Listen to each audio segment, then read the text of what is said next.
matter on your end. On is good. Keep it On on. is good. Yeah, keep it on. Keep it on.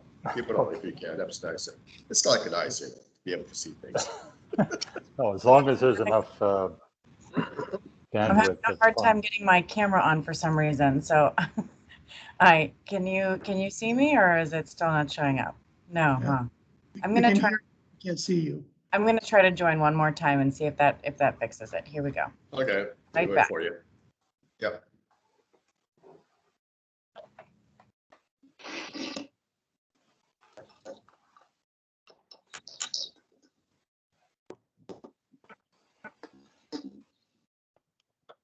Good morning, this is Commissioner Silva.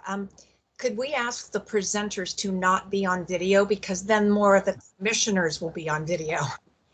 And that'll make it easier for the chair to run the meeting with the commissioners. Okay. That's true. All I right. can see names. So I'll sign off until my presentation. Yeah. Yep. Okay. No worries. Okay.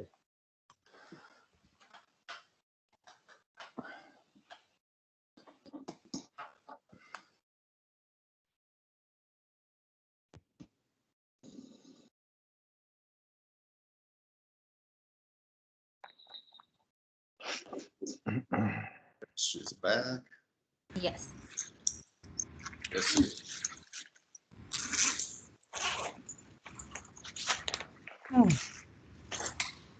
Still no webcam, huh? That's strange. Yeah.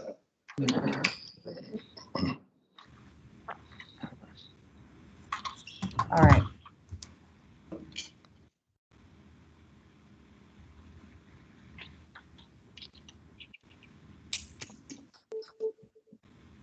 Tanya, should we start it? Yep, you can definitely start it. Yeah. And then Selena's going to be doing the roll for me so I can keep admitting people. Okay, excellent. All right, well, welcome to September California Seismic Safety Commission meeting. Sorry about my casual attire. It's calling from the Port-au-Prince, Haiti, and disaster area, kind of permanently disaster almost. Anyway, so let's do a roll call, please. Okay. Commissioner Miyamoto, Yes. Commissioner Silva, Here, Commissioner Cooley, Representative Lopez, Here. Commissioner Claire, Representative Gold. Here. Commissioner Garnes, Here. Commissioner De La Cruz, Here. Commissioner Ghilarducci, Representative Nazaria, here, Commissioner Kim Lopez, here, Commissioner Maravelli, present, Commissioner Rabbit, Here. Commissioner Swice, Here. Commissioner Tran, Here. and Commissioner Wells.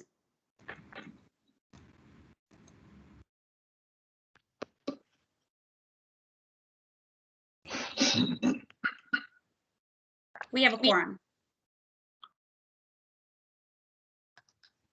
Okay, very well. Thanks so much. Yeah, Tanya, you gonna say something? No.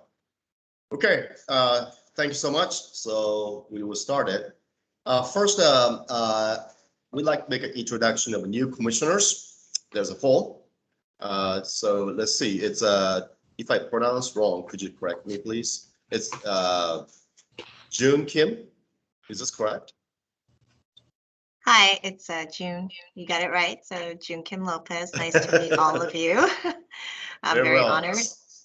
Very honored and excited excellent. to be. Could you give us a little background of yours? That'd be great. Sure. Right now, I am the general manager of Multi-Niguel Water District. We serve 6 cities in South Orange County in Southern California, and I've been here 9 years. We provide water, wastewater, and recycled water service.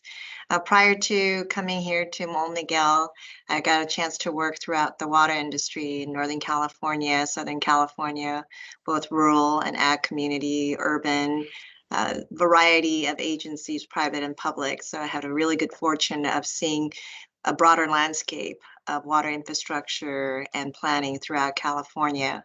And certainly from where I am, we are always very concerned about major seismic event, especially with 2020 as we experienced the pandemic, all the social protests, natural disasters. If we truly had a big earthquake, we are not ready as a system of the state.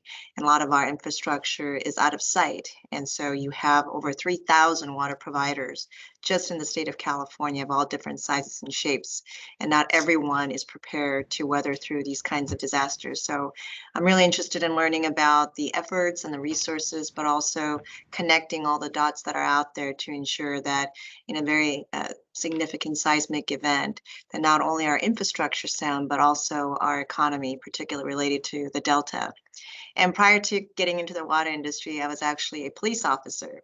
So I have a little bit of experience in public safety, mutual aid, emergency response, and I look forward to combining some of these experiences and perspectives that I have to work with all of you, learn from all of you, and just really excited to be here and really appreciate the opportunity. Well, thanks so much, Commissioner Lopez, and welcome on board. Thank you. All right, next one is Commissioner Deborah Gons. Good morning, everyone. Morning. Thank you for welcoming me. I am currently the mayor of the city of Rio Dell, which is about 20 miles south of Eureka. Most people will recognize Eureka and not Rio Dell. I've been on council for 4 years and mayor for 3. And prior to that, I worked for the Sacramento Municipal Utility District for 17 years and as a different positions, but I retired as a hazardous materials specialist technician, and I was a Cal OES trained first responder, operational, and an instructor, first responder instructor. And it's just been something that I've always just been interested in, this type of thing. So I'm very pleased and honored to be a part of this because there's we are vulnerable, much like all of California, but up on the coast with the ocean right there, it could be completely disastrous, of course. Yeah. So I'm just, it's very interesting. It's I'm really excited about being a part of it and doing what I can to help make California as resilient as possible. So that's pretty much me in a nutshell. Yeah. Well, your cities are definitely beautiful. Oh, thank you. We love it up here. Heart of the Redwoods. I think there's no prettier place, no better place. It's very quiet, so that's lovely too.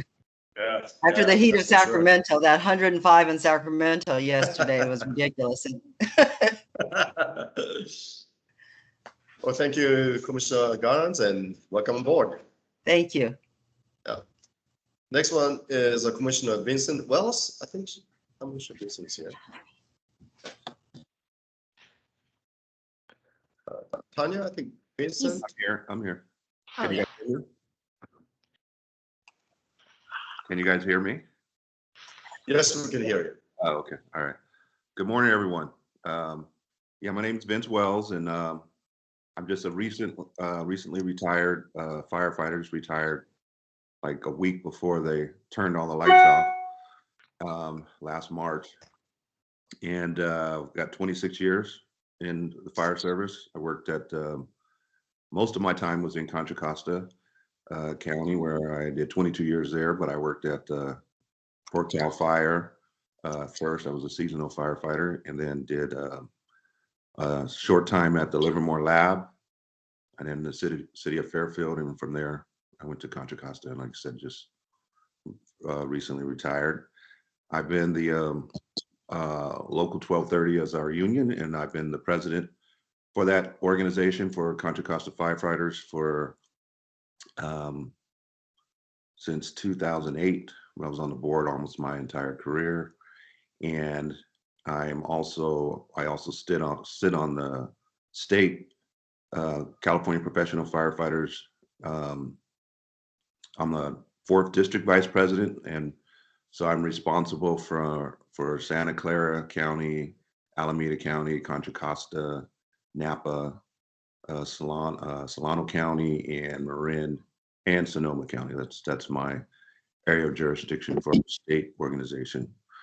Yeah, and so anyway, I hope to bring whatever knowledge I have in the fire service. I know there are certain projects that you're working on that are definitely related to the fire service. Also, I know that there's a lot of discussion about what happens. Earthquakes cause a lot of fires, and the discussions on ways to prepare buildings and residents for those types of emergencies. So look forward to working with everybody, and thanks for having me. Thank you, Commissioner Wells, and welcome on board. Looking forward to it. Okay, last one, but not least, is Commissioner De La Cruz. Good morning. I'm so sorry my camera's not working, but that feels like, the world of the pandemic and the reality that we all struggle with right now. My name is Alegria De La Cruz. I'm currently the director of the Office of Equity in the County of Sonoma. But I bring with me a history of working as an advocate on behalf of specifically the farm worker populations in the state of California, but in many ways representing people who our systems and institutions tend to have a difficult time serving, and that they experience higher levels of vulnerability and disproportional burdens in many situations, especially in disaster. So before I came to the County of Sonoma, I worked as a lawyer at California Rural Legal Assistance, representing farm workers at the Center on Race, Poverty, and the Environment, also looking at representation of low-income communities of color throughout the state of California who experience disproportionality and burdens around environmental impacts. And then I worked as a prosecutor for the state of California and the Agricultural Labor Relations Board, representing farm workers to further their labor rights under California's unique laws. And then I came to the County of Sonoma, where I was a deputy in the county council's office, and then rose to become a chief deputy, and then moved into the Office of Equity.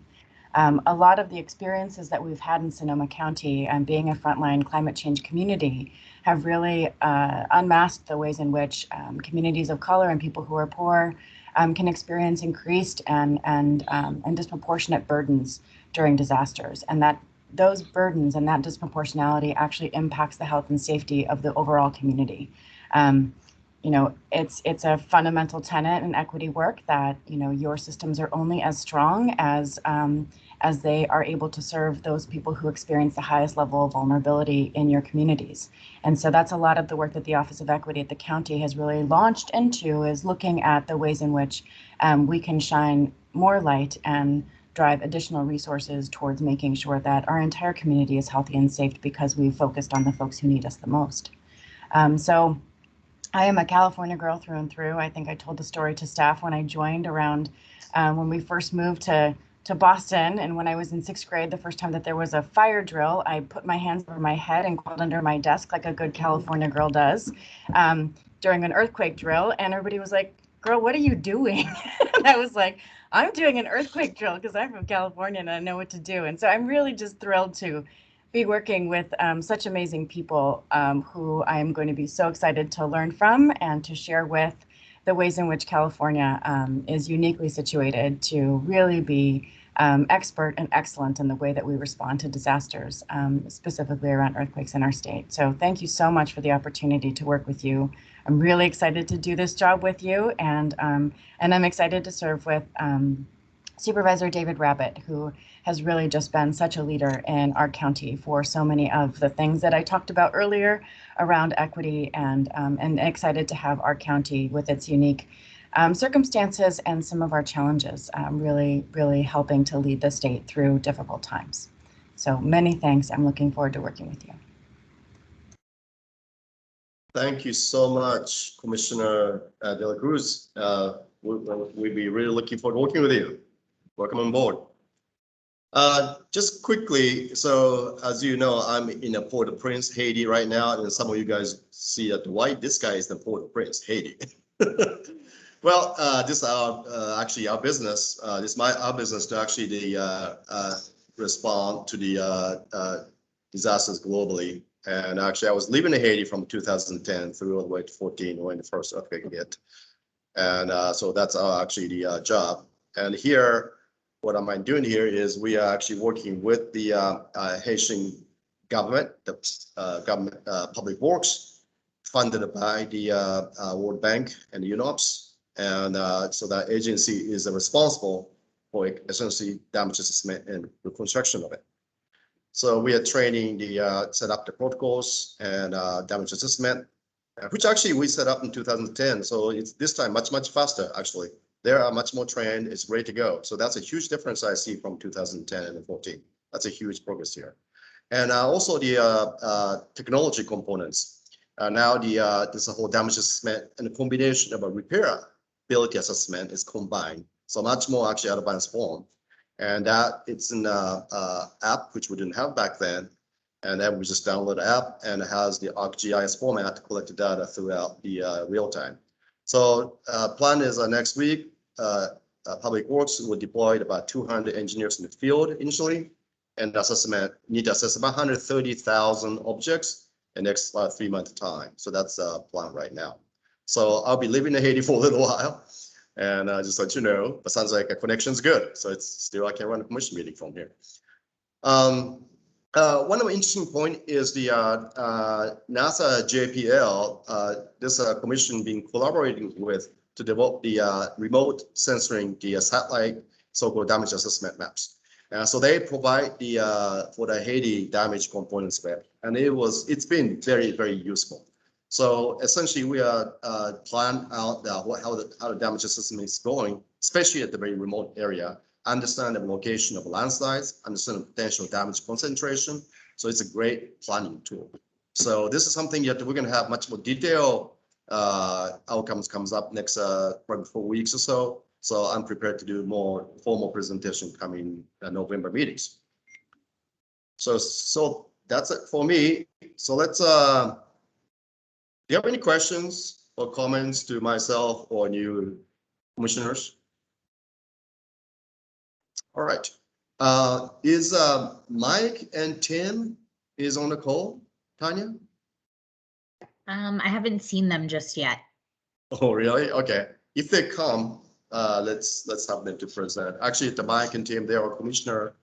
They just recently retired, I guess. And they've been commissioned for longer than I was. It must be like 12 years or something, probably. It's a long time. So anyway, hopefully they'll join us and say goodbye.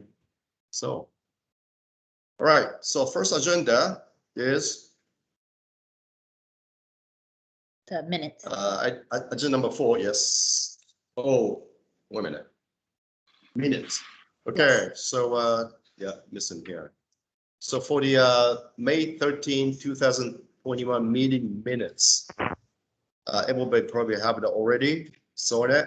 And do you have any discussion from this? Any questions or comments to the meeting minutes from our May meeting? Move approval of May 13th minutes. Second by Rabbit. Thank you. Okay, let's take a vote, Tanya. Okay. Chairman Miyamoto, Aye. Vice Chair Silva, Aye. Commissioner Cooley, represented by Nestor Lopez, Aye. Commissioner Claire, represented by Diane Gould, Aye. Commissioner Garnes, Abstain. Commissioner De La Cruz, Abstain. Commissioner Garaducci, represented by Lori Nazara, Approve. Commissioner Kim Lopez. I'll abstain since I wasn't here. Okay. Commissioner Maravelli. Approve. Commissioner Rabbit. Aye. Commissioner Swayze. Aye. Commissioner Tran. Aye. Commissioner Wells. Abstain. Okay, that continues the roll. It passed unanimously. Thank you. So meeting minutes passed. Okay, agenda number 4, AB 100 projects update. And State George Steve Boland. And I think it's KU, but I believe the Chris Storkus is present in this one here, correct? Yeah. Correct. All right, Mr. please Chairman, proceed. Mr. Chairman, if I may do a quick introduction, a little background again on this for our new commissioners. Yes. When the commission was moved into Cal OES, one of the conditions of that was to, under AB 100, was to provide a source, a website upon which other state departments could present the summation of their seismic programs and their budgets written for the public. And so I want to thank both Steve and Chris for coming on. Their organizations volunteered to be the first to do this. Ultimately, you'll probably see 15 to 20 organizations on the commission's website that will define what they do. And it's a one-stop shop, basically, if someone wants to know what the state is doing across the board under earthquake risk reduction efforts, they can go to this website. So basically each department has done a lot of work here to try and present how they want their information presented. So I'm pleased to introduce this morning, the first speaker will be Steve Boland, who's the state geologist for California Geological Survey. We've had a long relationship. The commission's had a long relationship, and myself with the state, even longer with CGS. They have a multitude of responsibilities in which you'll hear this morning. So Steve, please. Welcome. Good morning, Dick. Thank you very much. And good morning, Chair Miyamoto and commissioners. Thanks for this opportunity. My name is Steve Boland. I am the acting state geologist and the head of the California Geological Survey. The acting part comes from the fact that I'm on assignment from the Lawrence Livermore National Laboratory, where for the past 5 years I have led the Energy and Homeland Security Program. I have a 40-year career as a geoscientist, professor, head of the geoscience programs at the USGS for 7 years, and other scientific leadership posts in the geosciences. Let me share my screen and I shall begin. Okay. I am hoping that you see my screen.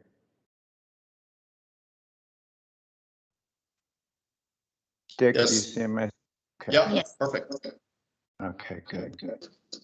Let me get this to presentation mode. There we go. Thanks for this opportunity to summarize what the California Geological Survey does for the state. In many ways, what the California Geological Survey does in helping the state be prepared for and safe from earthquakes is foundational to the decisions that are made by all kinds of levels of government and the public. And we do this in partnership with many key partners. Among them is the USGS. In fact, the USGS, it's a great organization. I love the USGS. I worked for them for 12 years and I was the head of science programs for 7. But unfortunately, they don't tend to give a lot of credit to the California Geological Survey, and hence a lot of the public and most legislatures don't know that the California Geological Survey exists, or that the USGS couldn't do what they do without us. And so it's a love-hate relationship that I struggle with, because The California Geological Survey provides much of the information that the USGS actually ends up getting credit for. But our partners include the California Office of Emergency Services, OSHPD, Department of Water Resources, and many, many other state agencies, the State Architect's Office, and so on. We work with many, many, many state offices. The mission of the CGS is really to provide a variety of products for the health, safety, and business interests of the people of California. And we have been doing this for nearly 150 years. So how do we contribute to earthquake preparedness and safety in the state? There are four broad areas. One is that we do, honest to God, boots on the ground, location of earthquake faults and surface ruptures, earthquake-induced landslides, or areas that have the potential for earthquake-induced landslide, and areas where the soils are unstable and can be liquefied during seismic shaking. We also identify and characterize and assess the impact of earthquake-related hazards. So we create seismic hazard zones.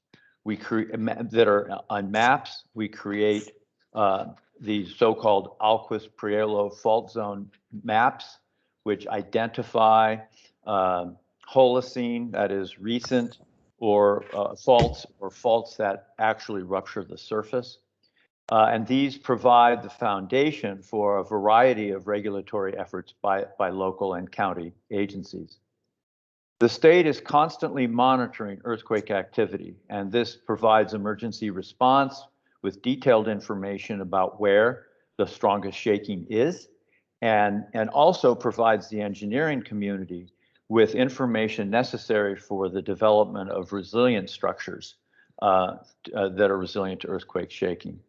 Finally, and by the way, when you hear the USGS announce a magnitude of an earthquake, the largest proportion of seismic monitoring stations in the state, by far, are operated by the California Geological Survey in partnership with our partners, DWR, Cal OES, OSHPD, and others.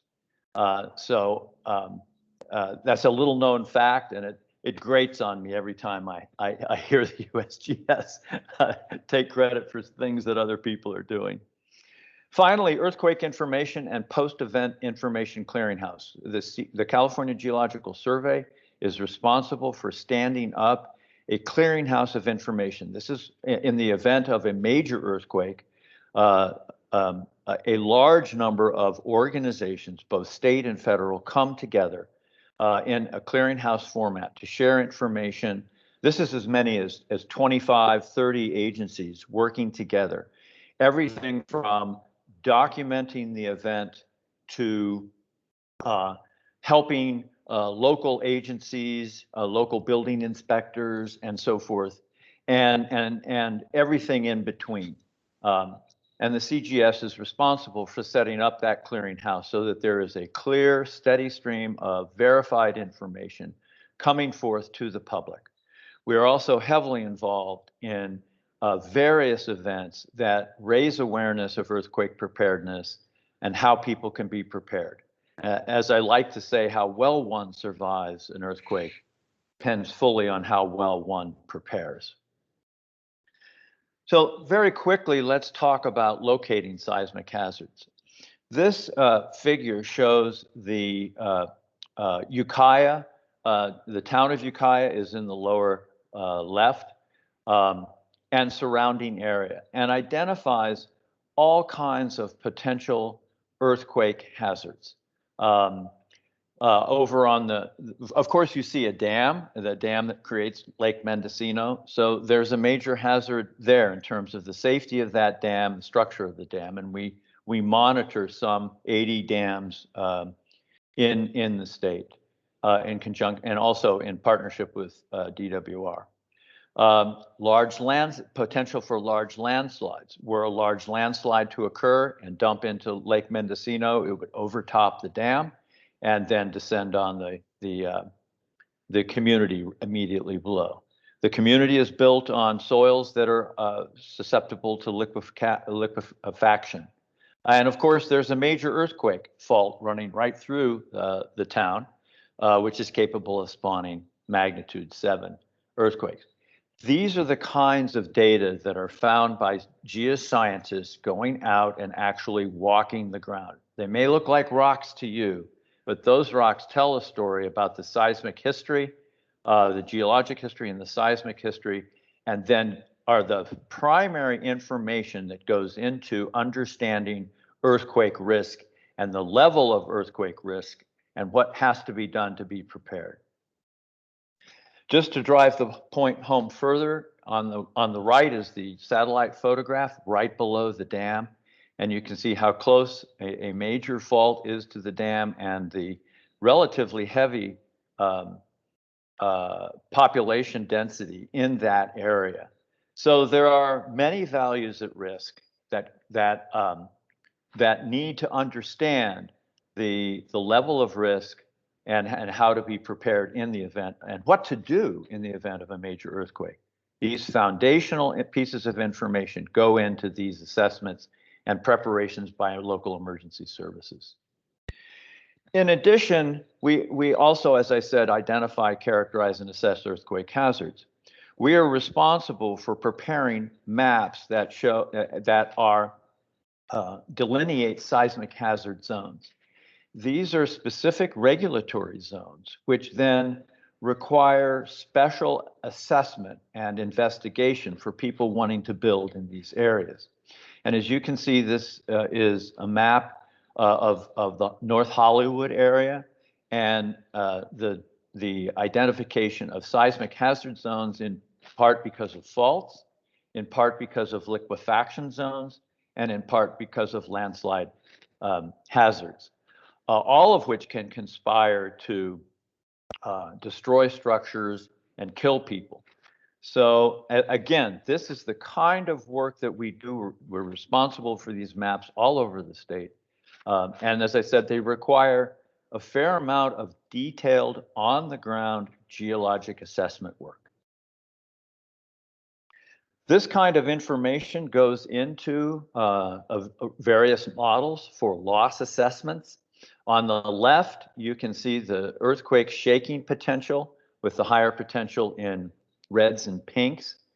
This is a graphic developed from the uniform California earthquake rupture model, which is something that is created about every 5 or 6 years by a number of agencies, the USGS, the CGS. It's supported by the Southern California Earthquake Center and so forth. This is a consensus view of where the earthquake hazard is the highest in California. And that translates directly into loss assessments, which translate directly into building codes and insurance rates. We also are responsible for assessing the geologic hazards of prospective or remodeled critical and essential facilities. These two pictures, many of you may recognize, are hospitals that were nearly either destroyed or nearly destroyed by the Sylmar or San Fernando quake in 1971. And as a result of the very significant impact, some 60 deaths out of the 64 deaths in the San Fernando quake occurred in the collapse of the hospital on the left. This led to the development of legislation which requires that the California Geological Survey do a geologic assessment of the seismic and other geologic hazards for all hospitals. It turns out, as a result of the Inglewood earthquake in 1933, which flattened many of the schools in the area, the Woods Act also has the CGS evaluating the same kinds of hazards for all schools, either built or remodeled in the state. So this is a critical role that we play in partnership with the Office of the State Architect to make sure that our schools and hospitals are safe and can survive a major earthquake event. We also, as you heard me say earlier, monitor earthquake activity. The greatest number of seismic stations in the state are managed by, operated and maintained by the California Geological Survey. On the left is a map of all of the strong motion instrumentation seismic stations in the the CGS is responsible for.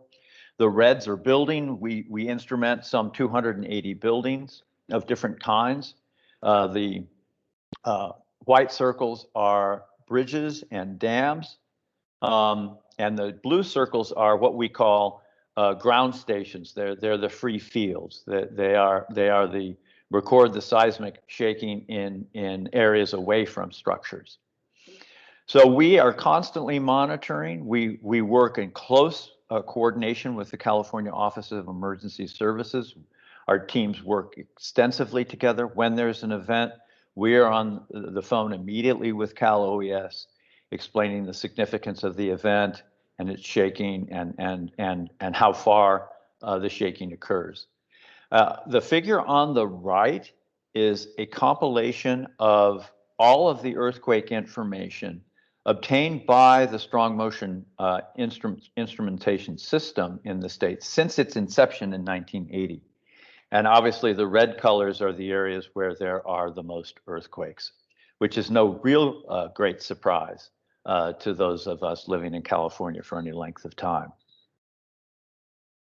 We also are responsible for the Center for Engineering Strong Motion Data. So every event in the state, the data are recorded, and each station is recorded, and those data are kept. So on the left is a station in the Inglewood Stadium West grounds, and here is on the right the seismograms for an event on May 8th.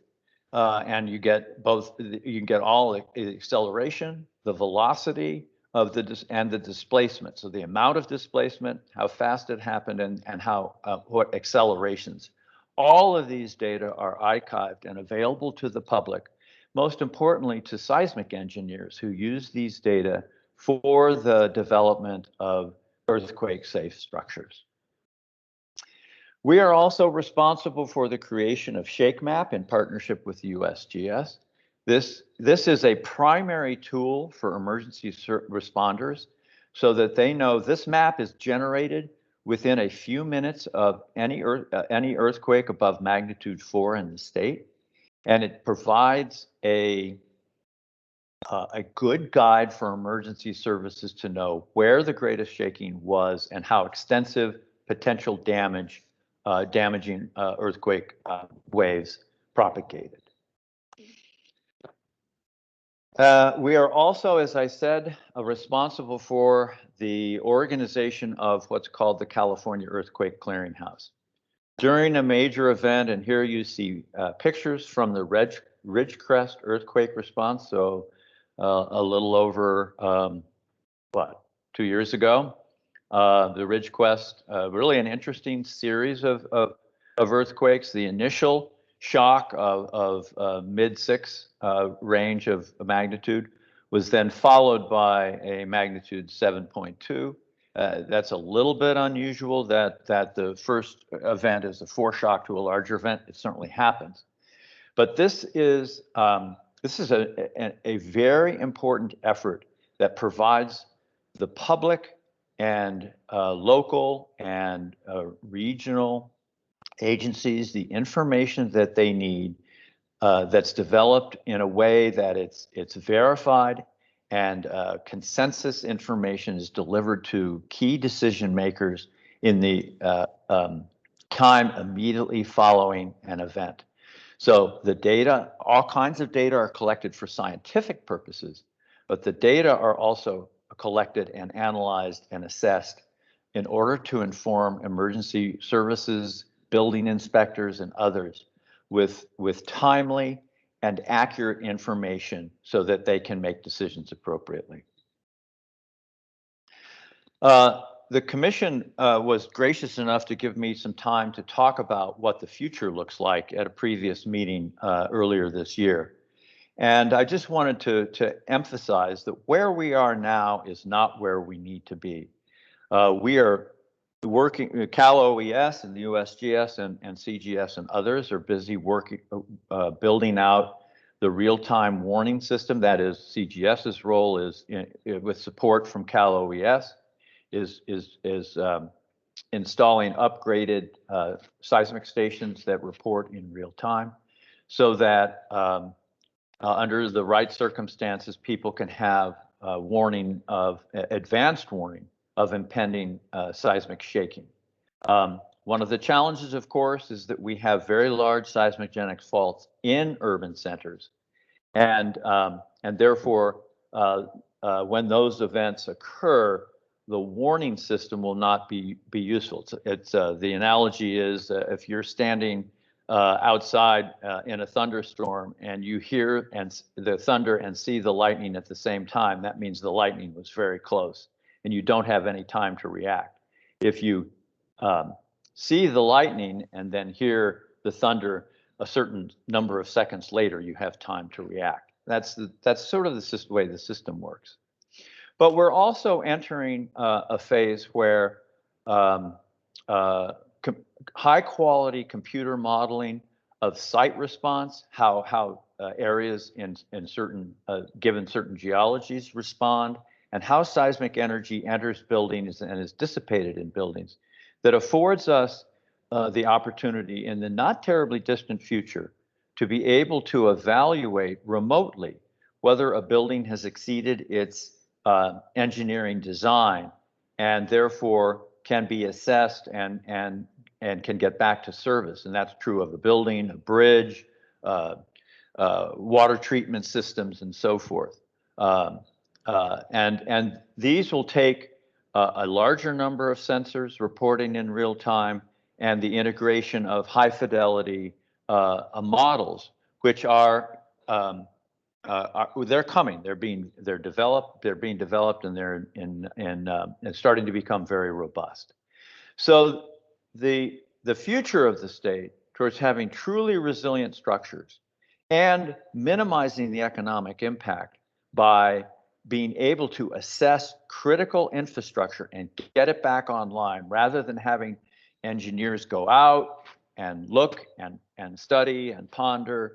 That takes weeks, and the faster that critical infrastructure can get back up and running reduces the economic impact. So these are the things that we need to start thinking about as we move forward towards a more resilient future.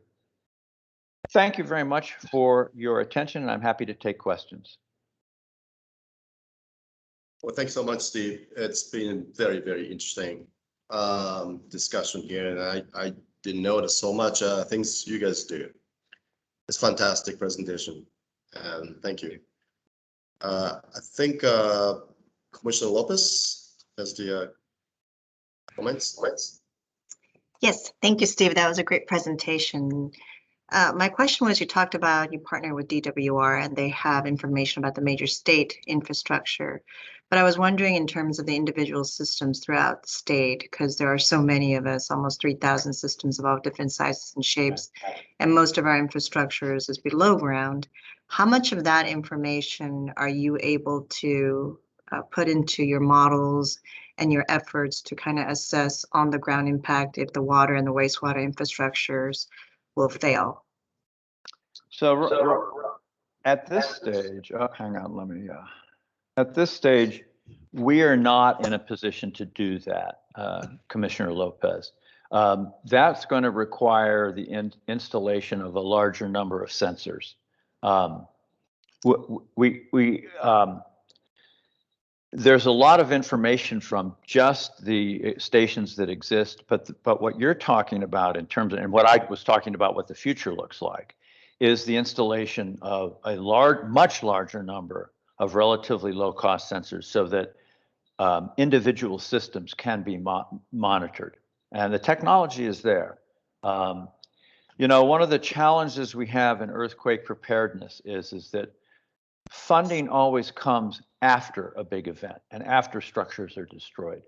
And there have been a number of studies that show spending $1 upfront for geologists, seismic engineers, and so forth saves somewhere between $10 and $1,000, depending on how you do your analysis and counting. I like to say we're a cheap date, and spending the money up front will be incredibly valuable. We haven't spent the money up front. The last major urban earthquake in California was Loma Prieta. That's 30 years ago. Most people have pretty much forgotten what that's like, and if they were in it, they don't want to remember anyway. The next major event in a city will be way worse because the economic values, the building and so forth, is denser. So that's a long answer to your question, which is we haven't done the work that we need to do the things that you would like to be able to do. You would like to be able to, in an hour after, I think, in an hour after an event, know the status of your systems in detail and know where there were problems so that you didn't waste any time getting things taken care of. We're not there yet. The technology exists to be there. What we need now is funding, and it's not that much money.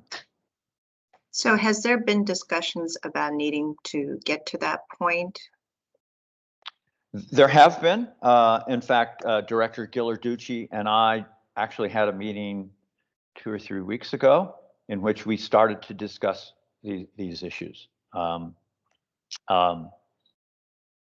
know, it takes time for people to understand what we're talking about and to see the value. So we're starting those conversations. Great, thank you. Thanks so much. I think Lori from Cal. Oh yes, you have comments. Thank you. I want to thank Steve for his presentation, and I wanted to emphasize and just reiterate the cooperation that's occurring between Cal OES and CGS and how beneficial that's been by giving one example that the commissioners may not be aware of.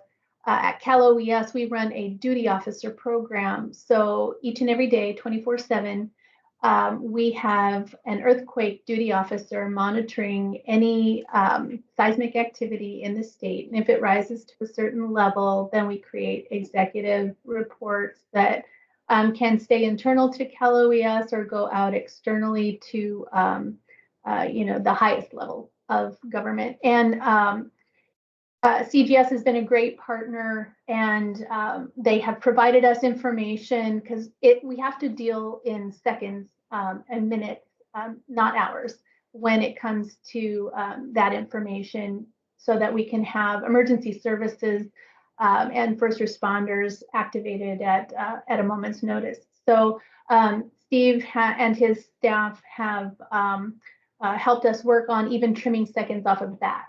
So I just wanted to say thank you, Steve, and keep up the good work. Thank you, Lori. Thank you.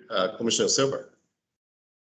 Thank you very much, Steve, for your presentation and for the insights, and to actually hear your presentation live, because it was a lot of dense content in the 8 or 10 pages that we received. Along with Commissioner Rabbitt and Commissioner Garnes, I am a representative of local government on the commission. And you present an interesting conundrum, or maybe we're faced with this conundrum across the state, which is we have a housing crisis. Yet at the same time, we have drought and lack of water. We have wildland fires that we can't seem to control. And now the quiet, secret, lethal thing that can go wrong is a major seismic effort. If I look at your map of Ukiah, I would not want to be on the Ukiah City Council trying to figure out how to solve the housing crisis when there is a dam, an earthquake right under every residential neighborhood, etc. How do you respond to that, and how are you helping local communities really understand that no building is not going to solve the housing crisis or what's going on in the state economically, but yet we have to find the right place to build and the way to do it economically and efficiently so that we can solve all these problems. So we begin at the ground level, and sorry, that was no pun intended. Or pun intended, and it worked really well.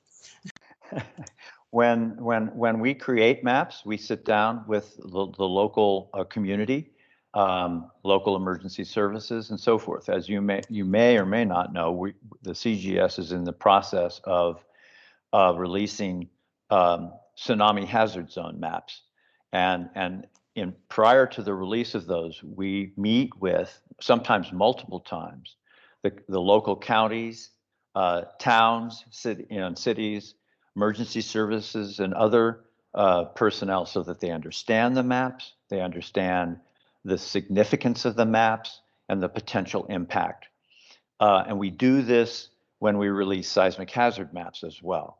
So we start with what is the exposure and the risk, and then we provide, as best we can, what are the mitigations. The most important mitigation is for information about the risk so that people understand what the risks are and how they respond to them. So simple things like having, water, having a go bag, all these things that we do now, we're doing them for fires, really need to be done for earthquakes. We do support the consulting community, the seismic engineers and so forth, on as best we can. We have a limited small staff to work with them to answer their questions about the local geology and how that might affect structures. So that's where it starts. But I can imagine what's going through your head. Is it sufficient? Probably not. It's not sufficient. But the challenge in living in California is that the very things we value, these beautiful landscapes, our beautiful forests, everything, they owe their existence to this dynamic geology. And so understanding that geology and doing the rational mitigations, those are things that we talk about and convey all the time. And we in certain areas, for example, you may have heard of the Haywired event. That was really a public effort to inform people of the risks, what they should do, how they should react to an earthquake. It's not where we need to be, but it's where we are.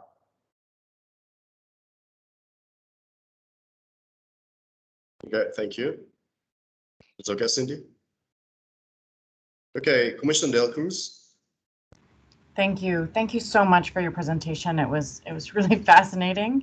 I'm curious about your role in supporting local jurisdictions, also the state, in responding to kind of private project applications. And I'm thinking about specifically, there are many different technologies that are being developed around kind of carbon dioxide storage, undergrounding, different kinds of, pipelines that can actually create some significant risks in local communities as a result of some of these projects. And I'm just wondering if that's part of what it is that you're able to both support local jurisdictions in responding to some of these projects being proposed, and or is that something that you take on kind of independently of local jurisdictions?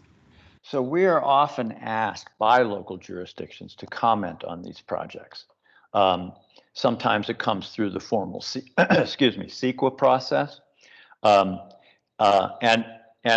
I hope you can understand, we're a small agency and we have a lot on our plate, so we can't respond to everything. But we do look at the projects that have potential big impact, and in terms of risks to public health and safety. And then we evaluate those. We often work hand in hand with local officials, building departments, and so forth, to talk about the project and the geologic risks that are evident from the surrounding geology, and so those can be taken into account in terms of the permitting of these projects, and with full knowledge of what, for example, the potential earthquake shaking could be. Is there potential for liquefaction? Are there going to be landslides that are going to be kicked off the hills that are going to, destroy structures and so forth? So the more impactful the project, the more likely we are to be involved, usually by request, and then we do what we can to make sure that the scientific information is conveyed to the appropriate people. Thank you. Thank you for that. My second question was just, whether or not you think that there's an opportunity to roll out smaller pilot projects with regards to these sensors to be implemented, hopefully statewide at some point, and how we might kind of put our hands up and figure out how to fundraise or grant write. I'm aware that Supervisor Rabbitt's advocacy around kind of the implementation of the wildfire cams, which are now statewide, really started in Sonoma as a result of our unique experience here. So, similarly, how might we partner to roll out at a smaller level, projects that show the efficacy of doing this at a broader level? I'm really glad you asked that question. The CGS is discussing right now with UCLA and Caltech doing just that, and assessing these much lower cost sensors and comparing them with the much more costly and carefully installed strong motion sensors that the state installs. So those kinds of pilot projects are actually underway. Are starting right now, and it's we have a lot to learn, but I think we'll learn it over the next 2 or 3 years. And oh, by the way, I wanted to mention that I'm from Sonoma as well, so there's a strong support by. There's a strong presence of Sonoma in this commission right at the moment.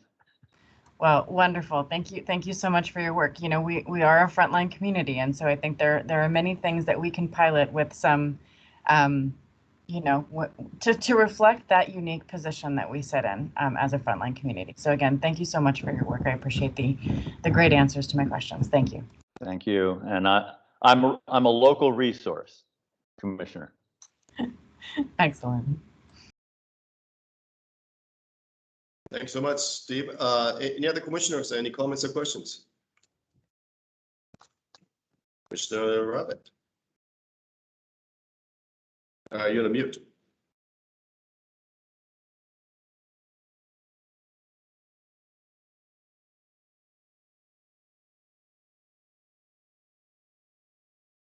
Apologies.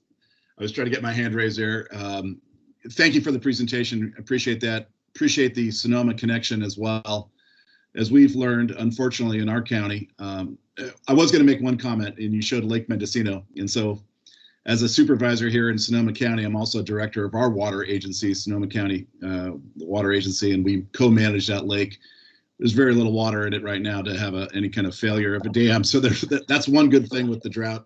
It's practically empty, and major water issues in the north end of our county. But just saying to Commissioner Alegria de la Cruz's comment regarding taking advantage of the situation for the funding, was post-fire, lots of resources that were pushed in and hopefully will still remain to be pushed in for additional cameras. It's not much, and I know we're going to talk about this later, but not much more work to get a sensor associated with that camera or that location, and to multiply the number of sites that we have statewide that will hopefully keep pushing us in that direction to get that, that right number that will give us the best. And I know that it's probably a moving target, and more is always going to be better. but really trying to take advantage of the and being proactive. You're right. Spending money now is going to be a lot less hurt on the wallet than doing it afterwards. So thank you again for the presentation. Very much appreciate it. Thank you, Commissioner. Anyone else? If it's not, Steve, thanks so much. Your participation information is very critical. Thank you. Thank you. All right, Dr. Chris Torkas, I guess you're going to present. Mr. Chairman, if I may make a few Yes. comments here quickly. Yes, please. So the commission's had a long relationship as well with OSHPD for many, many years. And Chris is going to give you a pretty good synopsis of kind of what they're responsible for. What I want to make one point is the pandemic here put a tremendous strain on our hospitals, and they were relocating patients, and you've read all the news media reports on it. But just imagine what it'd be like if there was damage associated with this disaster. So keep that in mind, and that's why what Chris's team does is so valuable. So thank you for coming this morning, Chris. Good morning. It's always a pleasure to appear in front of you. I want to welcome the new commissioners. I think it's going to be exciting. And you have a first glimpse of what the commission is all about, I guess. And I can't tell you how happy I am with Dr. Bollins' presentation, because it was about time that we talk about the importance of CGS and what CGS does bring in the world of earthquake engineering. So with that, Mr. Chair, Mr. Lopez, commissioners, commissioner staff, I'm Chris Torkas with the Office of Statewide Health Planning and Development, and I'm here to give you a briefing on the report that is required by AB 100 on the status of the California Hospital Seismic Compliance Program. Sometimes referred to it as the Hospital Seismic Retrofit Program, and sometimes is referred to it as the SP 1953 program. So you probably heard some form of reference, I guess, to the program. So a little bit about what we do. Our purpose as OSHPD and as a division of OSHPD, which is Facility Development Division, is to enforce the Alfred Aquist Hospital Seismic Safety Act. Our primary objective is to regulate the design and construction of healthcare facilities to ensure they are safe and capable of providing services to the public.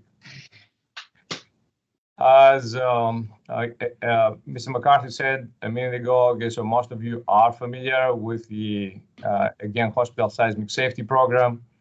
However, in order to truly appreciate the Seismic Safety Program, it is essential for me to take you back to the genesis of the program.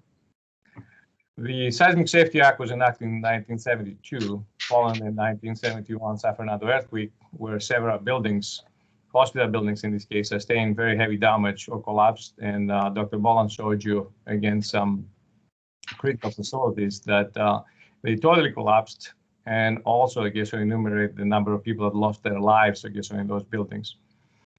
The act was basically enacted and applied only to the construction of new hospital buildings. It did not apply to the existing building inventory.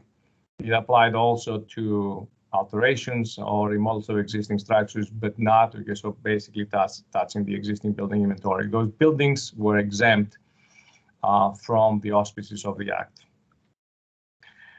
The Seismic Safety Act has bestowed upon our office 6 basic areas of responsibilities. And as you can see, our primary purpose is plan review and construction observation. So we're essentially the building official for acute care hospitals and skilled nursing facilities in the state of California. It gave us specific authorities as far as promulgating building standards and regulations with regards to the construction of hospital buildings. In 1994, as we'll talk in a little bit, so it added the Hospital Seismic Compliance Program, or the Seismic Retrofit Program. It specifically dictated that we do have an oversight board, or an echoing board, the Hospital Building Safety Board. And then it gave us authorities for research as far as, again, earthquake engineering with regards to hospital buildings, and then, of course, authorities for emergency response. As I said earlier today, I will talk specifically about the Hospital Seismic Compliance Program. The 1994 Northridge earthquake proved that the Act, the Seismic Safety Act, was responsible for dramatically improving the performance of hostel buildings. While no hospitals constructed under the Seismic Safety Act were red tagged, 24% of what we call the pre-act hospital buildings were red tagged. In other words, okay, so they did suffer severe damage that they had to be evacuated and they could not be occupied. Another 33% of those pre-act buildings were yellow tagged, meaning that those buildings had restricted use and access. So thereby, the legislature basically, okay, so acted and it generated, okay, so what is known, okay, so as the amendment to the Act, okay, so or as SB 1953, Senate Bill 1953, that it basically came into existence in 1994. And it brought existing buildings into the auspices of the Seismic Safety Act. As such, it added new responsibilities to our office. Let's take a look at what the basic strategy of, again, amending the Act brought in our life. Okay, so the basic strategy that it was into the 1994 amendment to the Hostel Act was first, to understand what the hostel building inventory is all about, okay, so to understand, again, the vulnerabilities of the existing hostel buildings. So as such, okay, so the Act dictated that every single hostel building has to be evaluated and be placed into a specific seismic performance category. In 1996, the building standards or building regulations, they were developed, again, under the oversight of the Hostel Building Safety Board, and the input of the community generated 5 performance categories, 5 seismic performance categories. So as you can see again from this graphic, pre-1973 buildings, pre-act buildings, if they did pose threat to life, they were classified as SPC1 buildings. If those buildings basically had low risk of collapse, but okay, so they did not meet the hostel standards, they were classified into the SPC2 categories. And buildings that were built under the auspice of the Act, but okay, so again, under different provisions and different versions of the building code, as the code advanced, they were classified as SPC 3s, 4s, and 5s. Those are what we call the conforming buildings. Furthermore, the seismic compliance portion of the law was based primarily on a 2-step approach. Very well thought, based on what, okay, so we were dealing with, the hostel building inventory. The first step, it was that buildings that provide acute care services and pose significant risk of collapse during an earthquake, the SPC1 buildings that we mentioned a minute ago, had to be removed from acute care service by 2008, or remove those vulnerabilities and strengthen those buildings to at least provide what we call a life safety performance level. Not necessarily bring them to the hospital standard, but at least, okay, so eliminate those vulnerabilities. So that way, okay, so in this case, again, okay, so it gives adequate time, okay, so to the occupants to be evacuated. The second step required that by 2030, January 1st of 2030, all acute care hostel buildings must be capable of not only surviving a major earthquake, but also must be capable of providing ongoing services after an earthquake. And you can see that depicted in the timeline in front of you. However, very rarely are public policies implemented without unanticipated side effects. And SB 1953 had its share of adverse side effects. The 1994 law permitted the 2008 compliance deadline for existing SPC1 hospital buildings, as we mentioned a minute ago, buildings that pose threat to life, to be extended to 2013. Eventually, the 2013 compliance deadline was moved through a series of statutory changes to 2025. However, the compliance date of 2030 for all California hospitals required to meet the functionality performance level has remained unchanged so far. There's a lesson here, okay, so in policy making, and the lesson here is that major changes in earthquake-resistant design practice concerning existing buildings of varying ages on complicated sites take a much longer time to implement than anyone could foresee. So where are we today? In order to give you a complete picture of where we are today, I am contrasting of where we were in 2001 when the seismic evaluation was submitted to our office. In 2001, we did have 1,027 SPC1 buildings that they did pose threat to life. And we had 200 SPC2 buildings. At that time, 40% of the building inventory was SPC1 and 8% it was SPC2. We have made progress. So thereby today, I'm happy to report to you that only 4%, 3.5% of those SPC1 buildings are remaining out of the total hosted building inventory. And the SPC2 buildings essentially have increased by seismic retrofit or detailed seismic evaluations to 653, thereby formulating 21% of the inventory. But in order to give you a little greater depth and understanding on the rate of compliance, last minute I put this slide in, and it will show you essentially the rate of compliance over time. OSHPD, from day one, we have been keenly aware of the cost of retrofitting existing hosted buildings.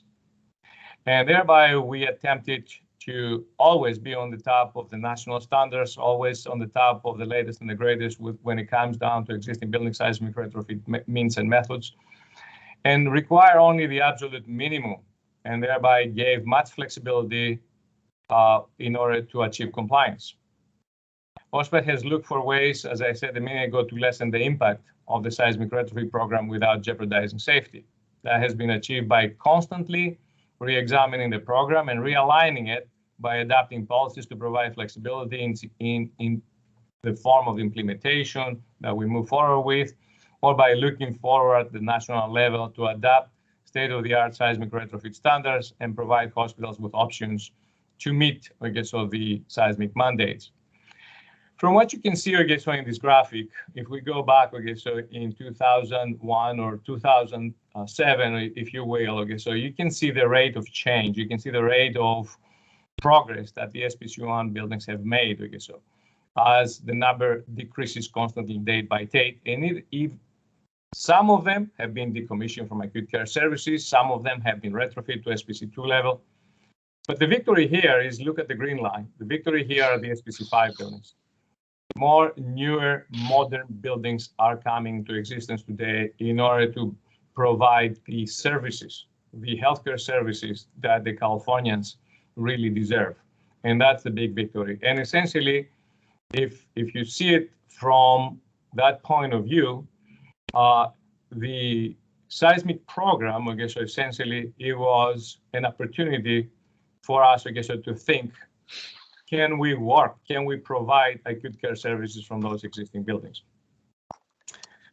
So looking ahead, to the 2030 deadline, if you take a look, again, at the SPC1s and the SPC2 buildings, as I mentioned earlier, the sliver, the segment of pie that you see in front of you, so it's only 3.5%. And the SPC2 buildings, as of today, they are 653, where 76% of our hosted building inventory, it is compliant. Those are building, again, but remember, a hospital facility can be comprised by multiple buildings. It's not just one building. So if I look at it, in this case, from the perspective of where are we today and where are we 2025, of where, basically the last extension expires, we are projecting that basically 673 buildings are going to be at the SPC2 level. So essentially formulating 22%. And the conforming buildings, the buildings that can go beyond 2030, formulate 78%. Those are the good news. But as I said a minute ago, so those buildings are part of a facility, a conglomerate of buildings. If I look at the facility level, then again, the percent of facilities that they have at least one SPC2 building is 60%. That's a significant number. So versus the facilities as a conglomerate, so in this case, that all of their buildings are conforming to the Seismic Safety Act, formulate 40%. One might say, well, this is great news. 40%, I guess it's a very good number. Well, but I cannot disregard looking also at the 60%. However, I have faith, I guess, in the process, and I have faith, I guess, again, in the capabilities of our community. So one might ask, where are those SPC2 buildings? For those SPC2 buildings, primarily they're clustered, I guess, so in metropolitan areas, as you can see, Bay Area and Los Angeles. And of course, there is a significant number of those buildings in the Central Valley. So one might say, I guess, so great. I guess so SPC2 buildings, basically, I guess, so in this case, are formulating, I guess, so the number that I presented earlier, I guess, so, but again, those basically, I guess, so they're good buildings. Well, in the lingo of earthquake engineering, an SPC2 building means, I guess, so that this building does not significantly jeopardize life, but may not be repairable after strong ground motion. These buildings are what we consider life safe only, meaning that they have a reduced probability of collapse. They still have structural deficiencies. They may be damaged and possibly beyond any repair, and may not be capable of providing service to the public after a major event. They may be red tagged, requiring complete evacuation, or yellow tag, requiring partial evacuation, and so on. So to bring everything together, those buildings are not hostile grade buildings, as we'd call it, I guess, so in the language of earthquake engineering. And loss of these buildings may have detrimental or devastating impact on the resiliency of the community. I want to talk a little bit, I have a couple minutes about the last extension, okay, so the AB 2190. And as I said earlier, okay, so this is the last extension that the legislature enacted. It's an extension program for those SPC1 buildings, and basically has enforceable compliance schedules with accountability items in their penalties and so on. But the milestones have to be reported to us as far as what progress each SPC1 building is making, I guess, every quarter. So where are we today? So today, I guess, so basically, we have 38 facilities with 78 buildings remaining active, moving towards compliance and bringing those SPC2 buildings into some form of compliance. Now, originally, we had 43 facilities that they got those extensions with 93 buildings. And this pie chart shows you again that 23 buildings have completed their work victoriously. I guess, and this is great news. There are 21 buildings that they have to retrofit by 2022. If you're retrofitting, I guess the deadline is July 1st of 2022. If you are removing services from the building, in other words, you're replacing it, I guess, so into a conforming building, there are 20 more buildings. And if you are building a brand new building, okay, so in order to replace an existing building, we have 29 buildings in construction today that they have a 2025 deadline, and thereby, I guess, so increase the SPC5 hostile building inventory. Those are great news. Now, in the report, okay, so that you saw, there are a lot of links to our webpage. And you can access, okay, so those links to our webpage, and you can actually monitor the progress. I'm not going to bore you with the numbers, okay, so but you can access all of the quarterly reports, and you can see, okay, so all the progress made, okay, so by the hospitals. One of the requirements that it was in 2190, it was the attestation requirements. And I highlight here, okay, so right out of the statute, an attestation that the board of directors of the hospital is aware that the hospital building is required to meet the January 1st, 2030 deadline for substantial compliance with those regulations and standards. So again, that was part of the accountability measures that 21 brought, I guess, on the table. Out of basically 403 facilities that are required to submit attestations, only 354 have submitted as of today. So again, I guess, so all that information, as I said earlier, is accessible on our website. Okay, so you can basically, I guess, so take a look at all the attestations, I guess, so all the quarterly reports and so on. With regards to the 2030 deadline and facilities trying to make the 2030 deadline, there's a lot of work in place today. That seismic performance category that most of the facilities are trying to meet is what we call SPC 4D, and there are 155 buildings right now working towards that. And they're in various phases of work right now. I'm not going to bore you with the numbers, but I'm going to focus that the 155 facilities are really working towards compliance with the 2030 deadline. So at this point, I guess, Mr. Chair, I'm going to turn the floor back to you, and I'm going to make myself available for your merciful questions. I believe, I guess, so that a lot of the information is in the AB 100 report that we have submitted to the commission. But remember, I guess, so we're accessible at all times. If you have any questions, we'll be happy to answer the questions, not just only in this forum, but again, in any event, I guess, or even a simple phone call. Thank you. Thanks so much, Dr. Tokas. I know this has been your lifetime work, and I see this great progress, happening in the last 10, 20 years. Just no question. I just had one quick question. The 78% compliance, is that based on at least one building be compliant in each campus? Is that what the statement was? Well, okay, so if you take a look at the building by building, okay, so if I take a look, okay, so at this particular pie chart, okay, so those, the 76%, those are individual buildings. Oh. If you take a look at, okay, so at basically the facility as a whole, all buildings being compliant, okay, so that's only 40%. I see. I mean, the 80%, almost 80% compliance is a huge progress rate in the last 5 years. Yeah, that's, I know it's an incredibly difficult job, so congratulations to this, actually. I didn't have gray hair back in 1990. Yeah. Okay, commissioners, have some certain questions, comments here. I think first one is the Commissioner Lopez. Thank you for the presentation and all your hard work to make this kind of progress. My question is more of a clarification question. It appears that this is all very structural evaluation for the hospitals. I was wondering if this took into account access to water, and I'll just kind of give you an example. In our service area, we have a very large major hospital. And when I got to the district, we realized there was only one way to feed water into the hospital. And we realized that without water, hospitals have to shut down. And in case there was a line break, forget a major earthquake, but in case there's a line break and our pressures change, we needed a redundancy of feeding that water into this critical facility. So we did a looping of the system, which took a while just because there's a lot of hurdles to go through. And we somewhat ended up jointly funding it because it was such a critical need in our community. And so, the structure is one thing, but not having the water supply for the hospital also doesn't allow for it to provide the service, the critical service that it needs. And I'm mindful of Commissioner De La Cruz's comment because I've worked in communities that are disadvantaged, vulnerable communities. And particularly in those areas, the infrastructure is even more degraded.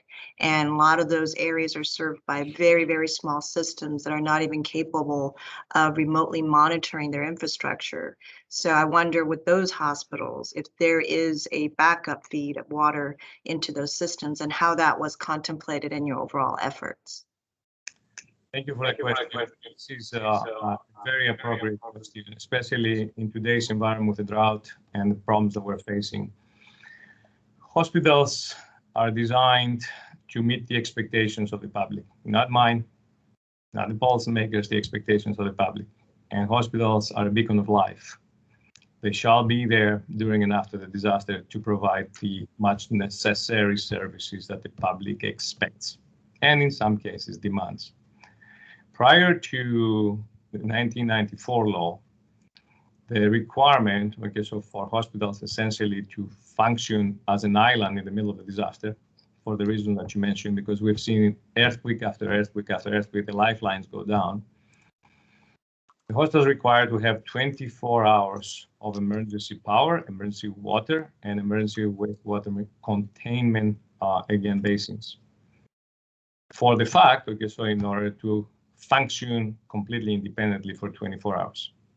In 1996, because of the amendments to the Act, that requirement was brought up to 76 hours. Now, one might say that's not good enough. However, that does not exist by itself. There is an agreement between OAS and all the hospitals so that in those 76 hours that the facility is operating, there's going to be dedicated tanker trunks that they are going to be delivering constantly water, okay, so and replenishing the reservoirs that the hospitals have to maintain their services for 76 hours. So as you can see, okay, so there are means and methods in place in order to maintain functionality in the hospital building, and not only treat the injured that they're rushing to the hospital, but maintain the inpatient population. And that's where the performance level that the hospital building is designed to is not the same as a typical building. The performance level that the hospital is designed to is what we call remain functional during and after the disaster. We're not saying that it's not going to have damage. It's going to have damage, but it's going to be minor. That basically it is not going to disrupt the continuity of services that they are provided, not only to the inpatient population, but to whoever rushes in the hospital, but also protect, I guess, in this case, one of the most valuable resources that we have and we need during a disaster, the medical personnel. So is there a list of all the hospitals that have the 76-hour, because that's part of the compliance, so that should be on record somewhere, correct? That is a list. There is a list. Okay, so and then this is building by building, because depends on the functions that each building has. Because there are certain buildings that do not really require 76 hours. Because if they don't have patients, they don't have those services. Also, there is another requirement in our building standards that the hospital has to have a rationing plan. And the rationing plan has to be approved by, again, CDPH, which is the Department of Public Health. So how to maintain the inpatient population. Okay, so depending, I guess, on, again, the needs of those three items that I mentioned, I guess, so the water, fuel, and wastewater. Thank you. Very good. Thanks so much. We go through a few more comments and questions here. Just let you know that we do have to adjourn the meeting on 11:30 a.m. Just to keep in mind on timeline. Okay, Commissioner Silva. Thank you very much. I'll try to keep my questions short. I may have missed this and I apologize if I did. Did the categories reflect the map that you showed quickly, wherein there are communities that have less risk inherently than others, and therefore the hospital that might be in the red or the yellow category in a community like that, is my question making sense? Yes, it does. Yes, it does. And I appreciate this question very much because we are asked the question quite often. Not only, well, let me give you a little glimpse, I guess, so in the world of earthquake engineering. For us, I guess, so again, we start, I guess, so with seismicity of the location. So if a building, for example, is what we call an SPC2 building, I guess, so in Central Valley, it won't make it, I guess, so in San Francisco. So it reflects the seismicity, it reflects the type of the building, it reflects, I guess, the characteristics of the building, I guess, so it reflects the configuration of the building and so on. So everything has been taken into account in order to quantify these buildings, I guess, so in these categories. Great, thank you, and I apologize if I missed that in your No, I didn't. Perfect question, excellent question. Okay, we'll take one more question for the time's sake. Mr. Lopez. Hi there.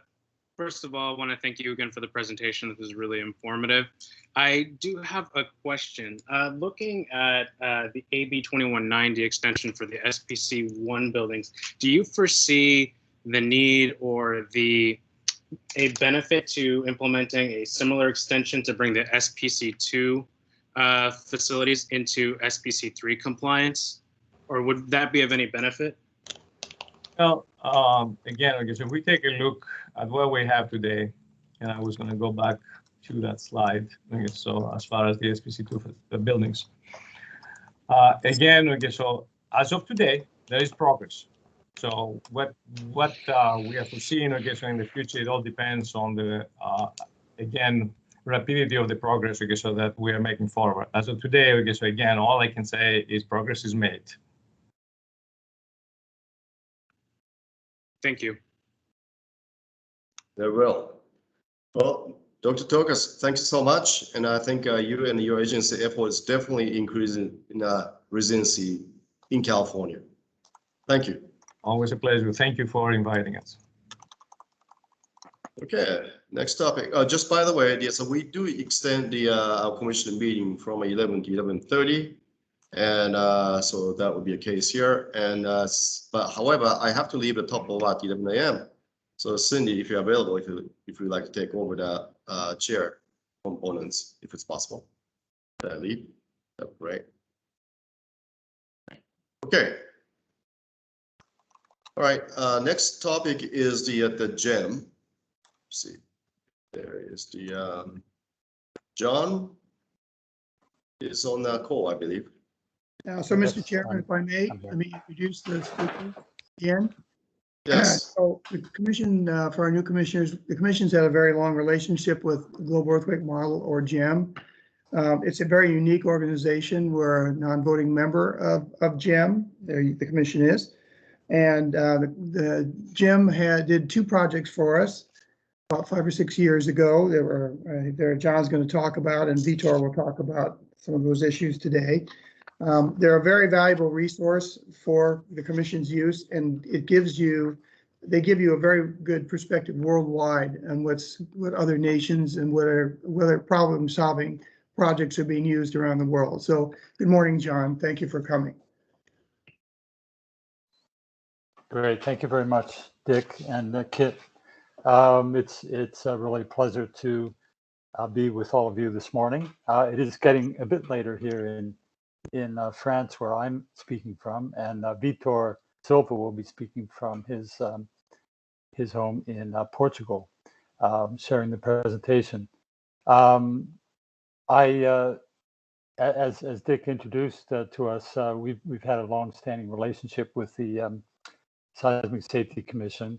But I'd like to, for those of you who don't know us, I'd like to give you a short description of what we do and where we've been, and then I'll turn it over to Vitor, who will present some more of our project-based work and in particular some work that we think will be of interest to you in California. So GEM was conceived as a, I'm just trusting Vitor, you have the slides up, just. I do, John. Okay, great. All right, so on the GEM history and vision, GEM was conceived as a global public-private partnership to assess earthquake risk. This was first at a workshop that was run by the Organization for Economic Cooperation and Development, the Global Science Forum, in 2004. So the thought for GEM has been around for a while. The participants recognized that there was an opportunity to bring academics, governments, private companies, etc., together to establish standards and guidelines, to develop a body of knowledge and to disseminate information about earthquake risk. So we were established as a foundation, a nonprofit foundation in Pavia, Italy, in 2009, with a vision for a world that is resilient to earthquakes. Now, in terms of our partnerships, GEM functions as a global set of partnerships around the world.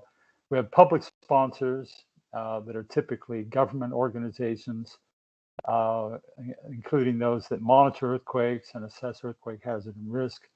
Some are responsible for funding scientific research, and others for emergency management.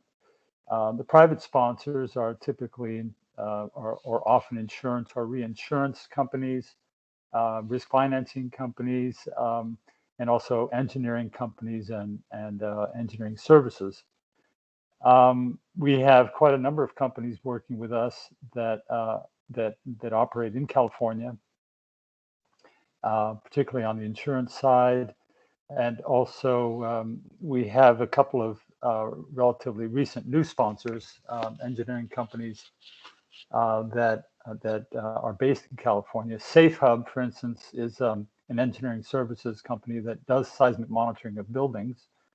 And One Concern is another company in California that utilizes artificial intelligence and remote sensing for forecasting earthquakes and also flood impact at the urban scale. GEM also has associate partners, often scientific societies and international organizations. The USGS is part of that, the California Seismic Safety Commission also. And And then we have more recently some product distribution partners. One of these is ImageCat, also based in California. These organizations help us with distributing data, a few products that we offer for commercial revenue that helps us to reinvest in research applications, particularly for developing countries. So the key to GEM's approach is at least in part in our principles, which are for public good, credibility, collaboration, and openness. And these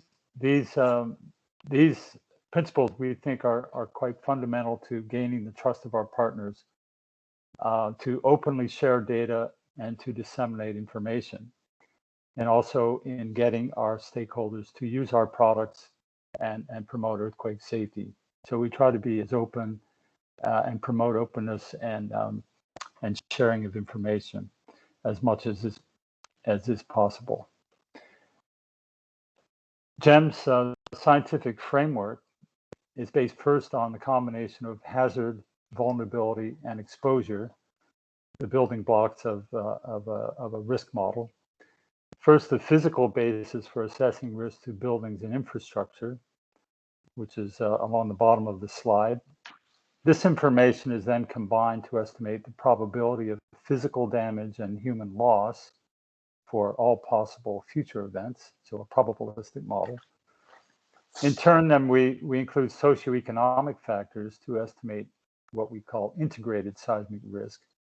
There are many examples of this, such as risk or resilience indicators, which could include estimating population displacement or business interruption, or the factors representing impact from earthquakes.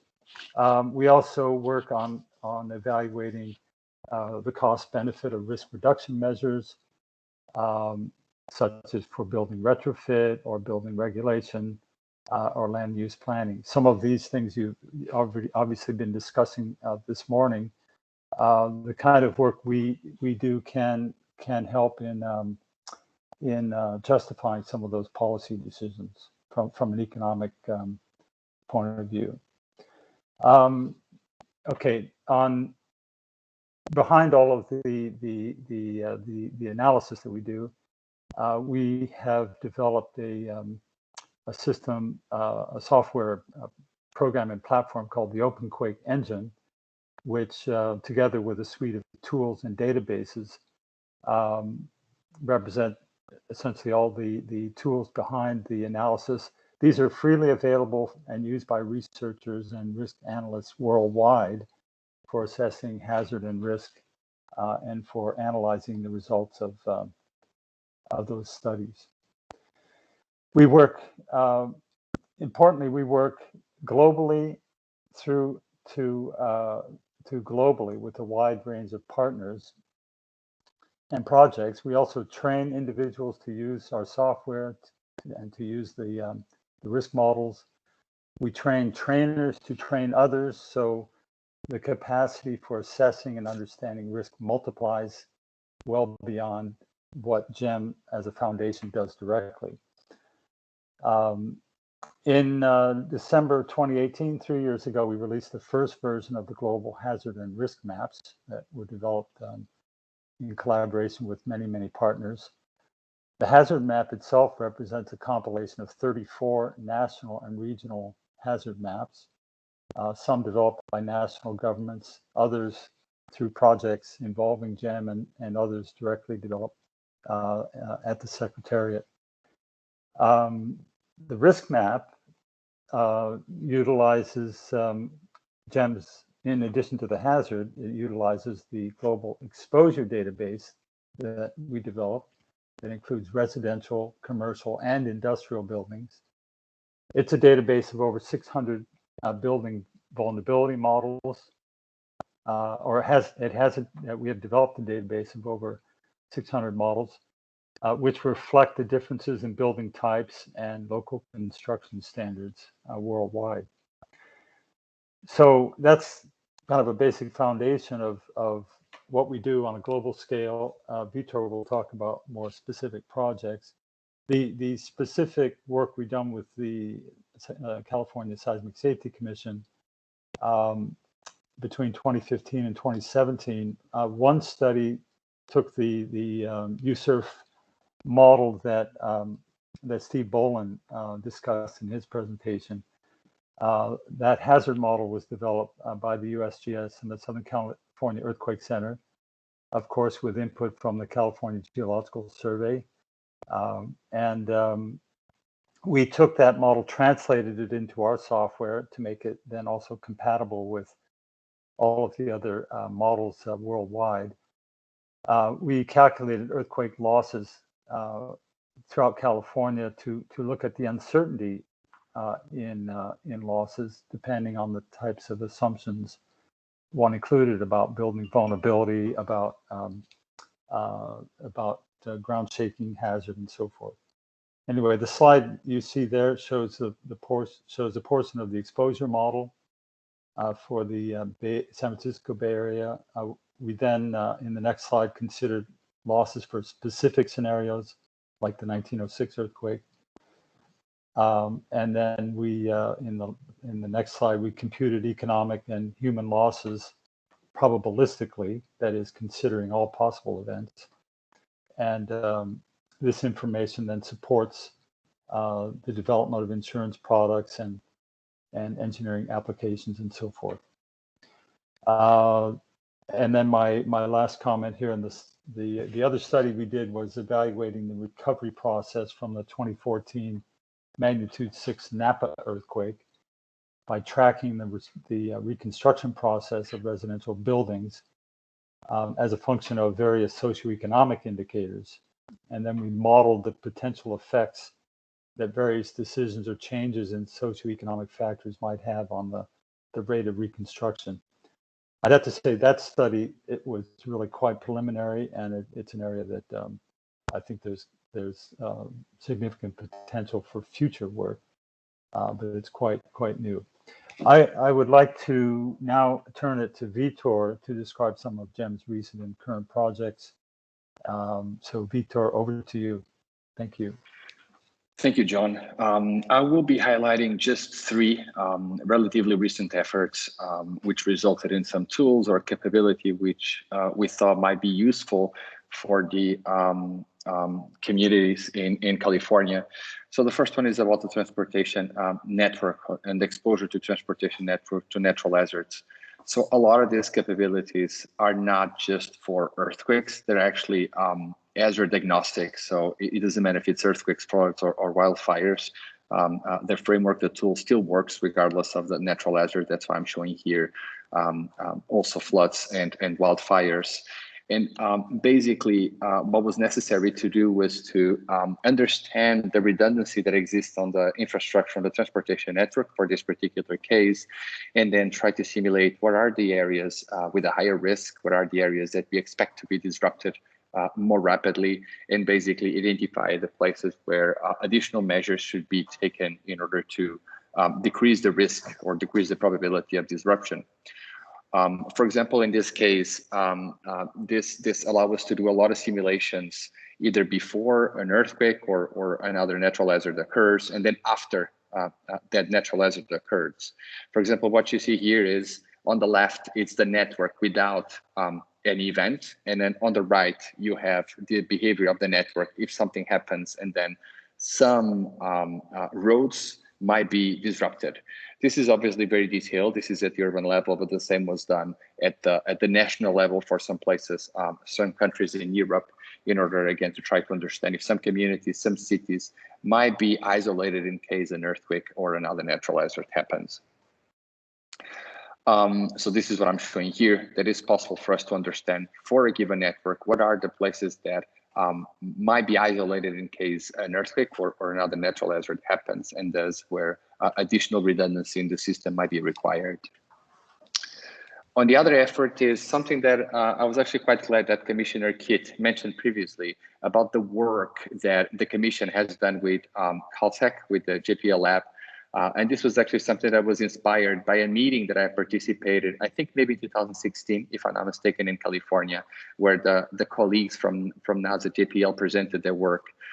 We decided then to actually explore a little bit more depth work about using artificial intelligence and remote sensing to try to rapidly estimate the areas that might be affected in case of a flood, a landslide, or earthquakes.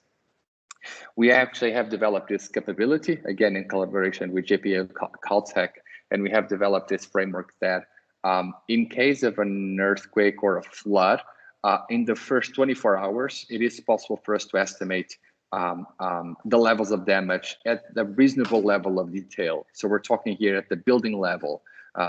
We have actually applied this framework to 4 events. The event in 2015 in Nepal, also in Croatia, also in Mexico, and more recently also in Albania.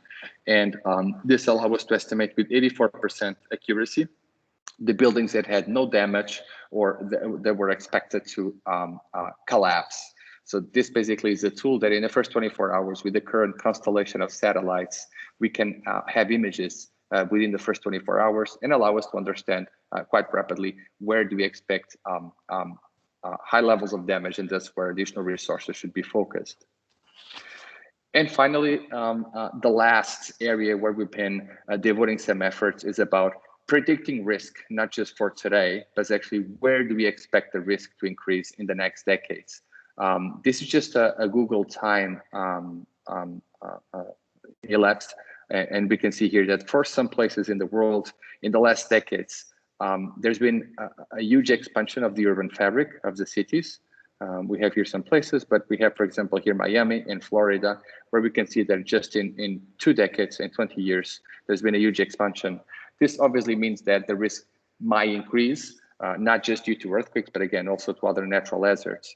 So if we have a given disaster risk today, and if you want to make sure that we follow some of these international agendas like Sendai or the Paris Climate Agreement or the Sustainable Development Goals of the United Nations, if we don't do nothing, obviously we might expect the risk to increase because we keep having more buildings, additional industrial buildings as well. So the risk might increase. This might be the trajectory. We might explore some mitigation actions, like, for example, building retrofitting or different land use regulations, but that might not be sufficient for us to reach a certain target of risk reduction. So we might have to explore different mitigation strategies. That's exactly what we did recently for the European Commission and the World Bank. Basically, they asked us to study how the risk is expected to vary in Europe in the 27 member states of the European Commission. You might be able to see here that we predicted the increase in the population and the number of buildings, but also where these buildings are expected to be built. And then based on this information, we estimated economic losses due to earthquakes and also floods with another partner. And we managed to highlight to the European Commission what are the places in Europe where we expect earthquake risk to increase and the places where actually earthquake risk might decrease because of immigration or, for example, the implementation of recent design regulations. The red colors you see here, the warmer colors indicate increase in earthquake risk. So we can see that in Europe, earthquake risk is expected to increase in the vast majority of the regions, and colder colors is where the earthquake risk is expected to decrease. So these are the 3 main efforts that we've been carrying out recently. And then for some final remarks, I will get back to John again. Okay, great. Thanks, Vitor. This was a brief run through of what GEM is up to. Just wanted to reiterate, GEM provides linkages between local experts and stakeholders and the global community, and I think vice versa. We operate connecting public, private, and academic sectors, including in California. Our models and tools and data are open, objective, transparent, globally recognized, and widely used.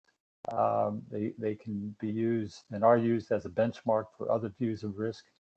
We're also developing tools and methods for assessing future risk, as Vitor described, including multi-hazard risk, systemic risk, looking at infrastructure and the cascading effects. and I can't see the bottom of that. It's covering my bar here. Anyway, the last line I can't read, Vitor. What's it say? It's a GEM is developing new tools and methods assessing future risk, multi-hazard and systemic risk, integrated view of risk from wildfires, earthquakes, and floods. All right. Great, thanks. So thank you very much. We hope this was interesting and informative. We're happy to take your questions. Thanks a lot. Thanks so much. Thanks so much, John and Vita. I mean, this is a great presentation. I mean, we use the OpenQuake in different countries. Now, I think the best part of this OpenQuake is the government entities or universities locally. They can take over and they can use such a advanced tool. And that's just been I think fantastic things for everyone. But it's really interesting to see that how you've not only focusing the exposure that changes over the future, and how actually at the increase the risk overlaying over the different hazard. I think that's a very fascinating. So at this point, I'm going to have Commissioner Silva to take over as a chair, and I think there's a couple of time for questions. Thanks, Kit. Yeah, thank you. See you. Thank you. Good Kit. luck.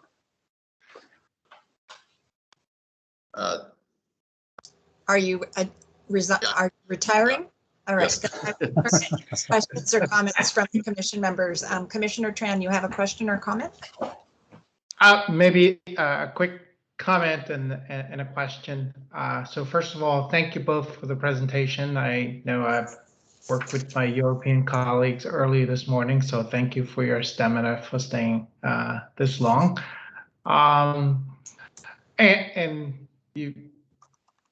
I'm familiar with GEM because I work for an organization that's one of your original partners from Switzerland. So thank you for all the great work, and it's great to see how this model has come along and your continued effort in the public-private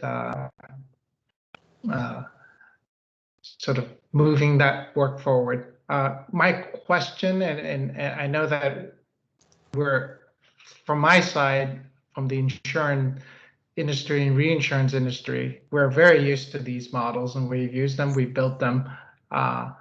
They're fairly complex. So, and one of my questions for you is, and particularly with GEM in these public-private segments, to what extent are you able to be successful and really get people on board to use the model? They're not as easy, and just maybe talk about that. And I'm glad to hear Kit talked about his own organization using OpenQuake, but I'm just curious in terms of how far you've come along in bringing people up to speed and assess using your OpenQuake models.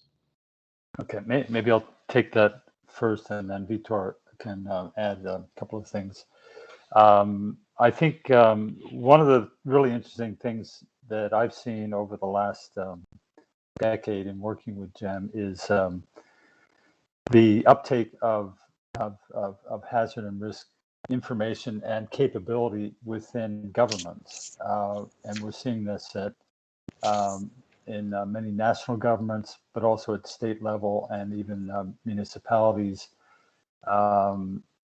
working with them to develop models. And there's been a very strong move. If you went back a decade ago, there were very few government organizations that were really dealing with earthquake risk directly, or at least trying to understand or assess it directly.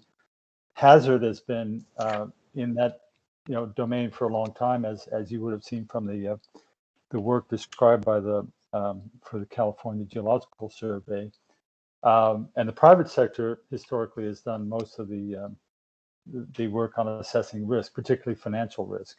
So what we're trying to do is bring these elements together, and I think there is significant, very significant progress.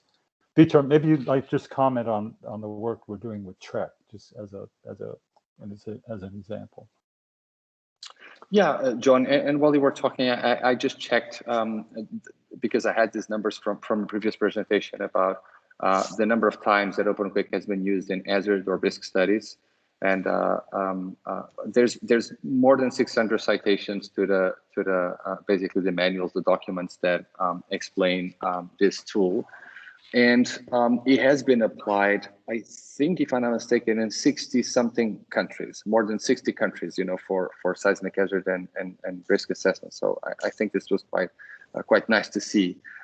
Also, in terms of the use of the models, and for example, if you think about the United States, the repos where we have the repositories where we have the models have been accessed also hundreds of times. So it does seem like there was a gap in the community in terms of models and tools, and it does seem like GEM managed to contribute to the reduction of that gap.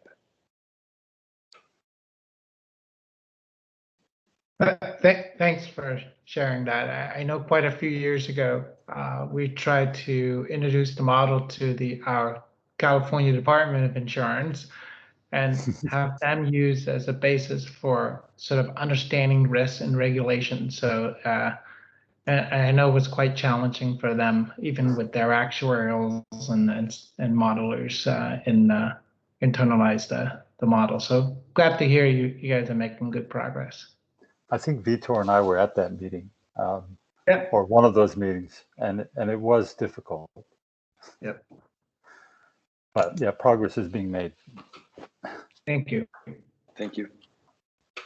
Thank you very much. Any other questions or comments from commission members? I see no other hands raised.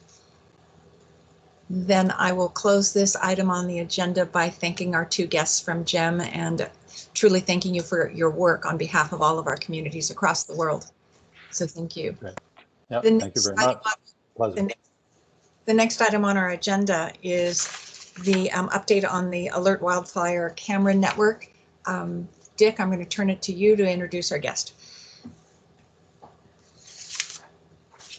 Thank you, Madam Chair. So our presentation of Alert Wildfire, the Commission's been involved with the Alert Wildfire project for many years.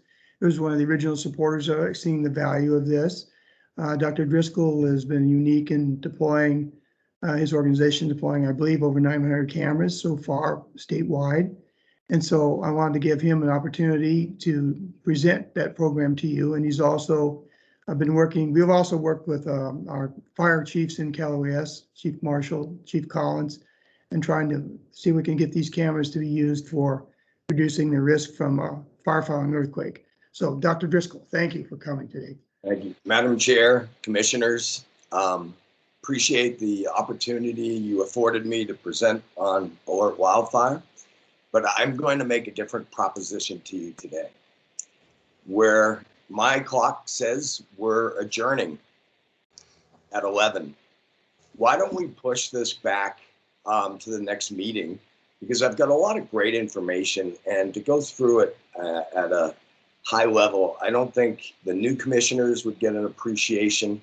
The existing commissioners have always been supportive. We're at over 930 cameras in the West, 850 in California.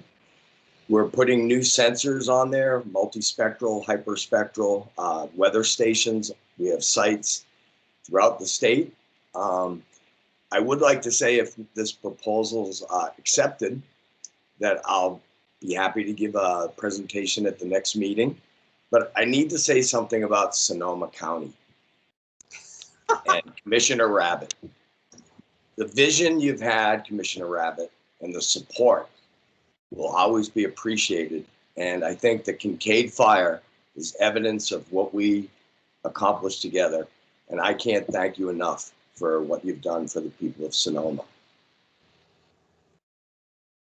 So if we can vote to you, because it's 11:01, and you know, I'm not going to get through even 10 slides, 15 slides. So Dick, would this be okay with you to be pushed back to the next meeting? And I'll have no hard feelings. I can just go back and do my day job.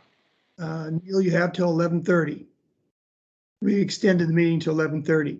What do people want? Do you want me to go or not? So we also have two very short items at the end of the meeting, Dick, including public comment, which I don't know if any of the members of the attendees need for that. You would have probably 25 minutes, Professor. But Dick, our next meeting is in fact, first of all, we need to make sure Professor Driscoll would be available at our next meeting, which is scheduled, I believe, in November 4th. On November 4th. I'm pulling up my calendar right now. And wow, November 4th.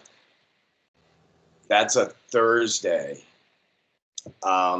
Nope, I teach on Tuesdays and Thursdays, so November 4th would not work. All right, then I would suggest you start. Okay, I'll go as fast. We can always have you back sometime in 2022 for an add-on, particularly post this fire season. Sounds good. Here we go.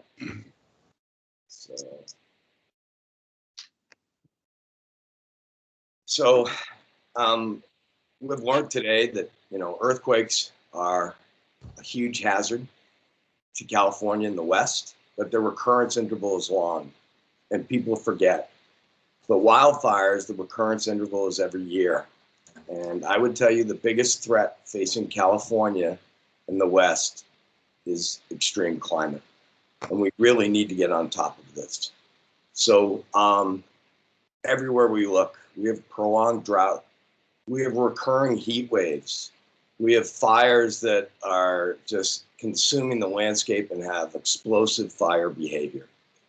So what is Alert Wildfire? It's this collaboration between CAL FIRE, Southern California Edison, San Diego Gas and Electric, and PG&E. And we've deployed a network of high definition pan-tilt axis cameras with near infrared fire detection. We've built a microwave communication network. We have 5 days of resilience during PSPS, the public safety power shutdowns. And it provides an unparalleled ability to confirm 911 calls, improve situational awareness, and help sequence events. And as I said, Sonoma was one of the starting places for this, but now we have over 100 partners. That it's a village. It's the California village is what makes this really work. So we have over 850 cameras in California, 930 in Western states. You can see from their location, they're located in Tier 2, Tier 3 fire threat region. We build everything. This is the camera on a Roan tower. We have portable instruments that we're going to have FLIR infrared cameras complement our PTZ. And these have battery or solar, so they can stay up. They're independent. We want to deploy these. These are rapidly deployed instruments. After an earthquake, we want to deploy these throughout urban areas so that we can provide actionable real-time data. The camera's zoom, I put in a few slides just to show the resolution, time lapse for the new commissioners.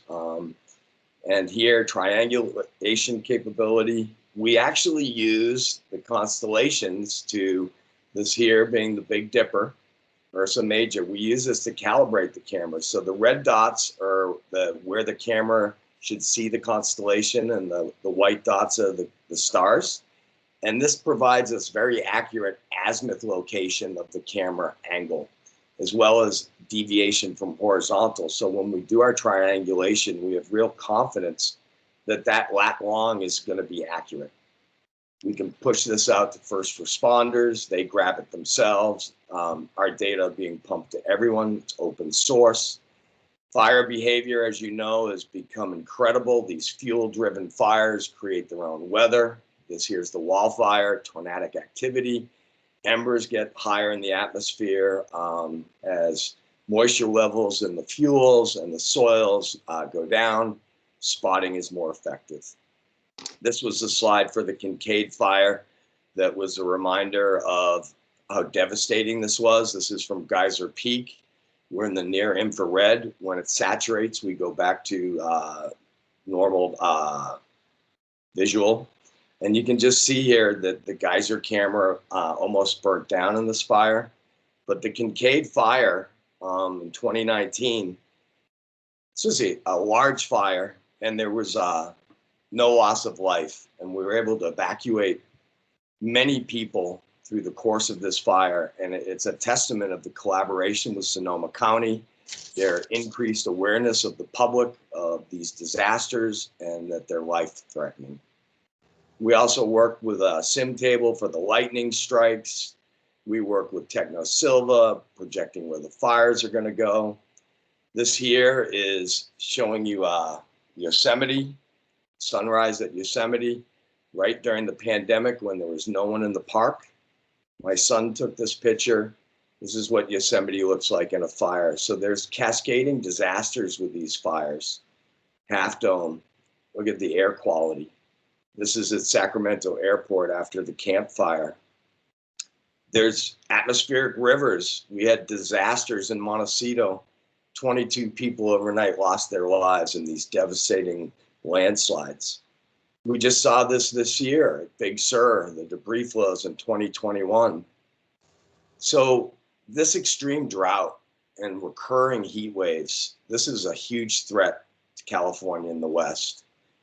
So some of the things we're doing in the near future is we're putting new sensors on our stations that'll give us moisture content of the fuels, the soils, better weather constraints.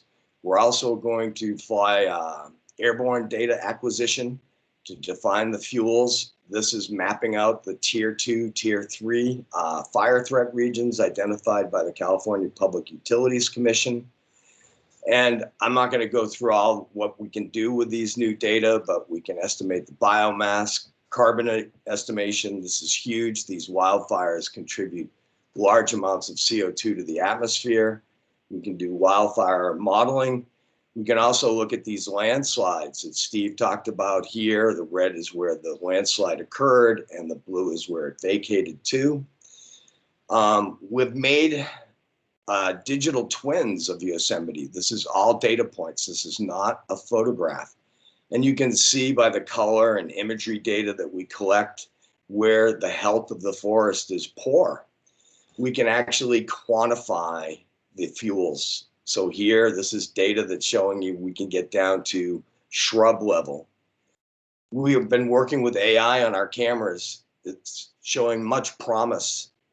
Number of early detects of beaten 911 calls. So we can even pick up 2 fires. This here, we also work with Berkeley, Carl Pennypacker and his team. We're merging satellite data with camera data. And this is questions that came from this committee, and we went back and rethought some of our strategies. So again, the Seismic Safety Commission has played a huge role in supporting this, as well as helping us identify new areas. As other people have said, this is also collaboration with JPL. Seismic Safety Commission has done a great job of bringing us together with JPL and other collaborators, and this shows just some of the damage from the SAR data. We've developed new functionality. So let's say somebody calls in and says there's a fire in Tehachapi. Well, you can immediately pull up every camera that can look at that fire. So we've decreased the time from reporting to confirming. We have eyes on wildfires. This is really impressive. So we evaluate every minute the health of our network. We have 930 cameras deployed. We have 922 online for a 99.2% sites online. So here, our network is really robust and reliable. We need to strengthen it more. This is a major concern of our whole group, is resiliency. And this tells you we can sort on the cameras that are down. We know when they went down. It helps us troubleshoot, helps us understand, is it power? Is the camera, is there a failure? Does it need to be rebooted? So here we keep constant eye on these cameras. We know where the ones that are down are. Are there other cameras that are nearby that can cover that region till we get a crew out there? All of this is very important for resiliency. These are the recently installed cameras. So you can go on our website and you can look at the cameras that have been installed, where they are and how they're populated. So here, Dick McCarthy, last time I presented to this committee, asked me, well, Neil, have you ever thought about deploying these cameras in urban areas? And I said, no, I haven't thought about that. And the reason we weren't excited by that aspect was there's a lot of privacy concerns when you have cameras on building tops in populated regions. We mask out any structures or anything when we're in the rural areas of the wildland. But here, maybe we could put cameras that are on top of buildings that are resilient, that are new, and we think they'll survive the earthquakes. And they turn on only after the earthquake. So privacy concerns are minimized. This here is the Hayward 7.0 scenario, ground shaking. So one of the things we have to juggle is during these events, there's landslides, liquefaction, fire, aftershocks, afterslip. How do you triage? How do you make sure that you provide the greatest good to the greatest many? And maybe these cameras have a role.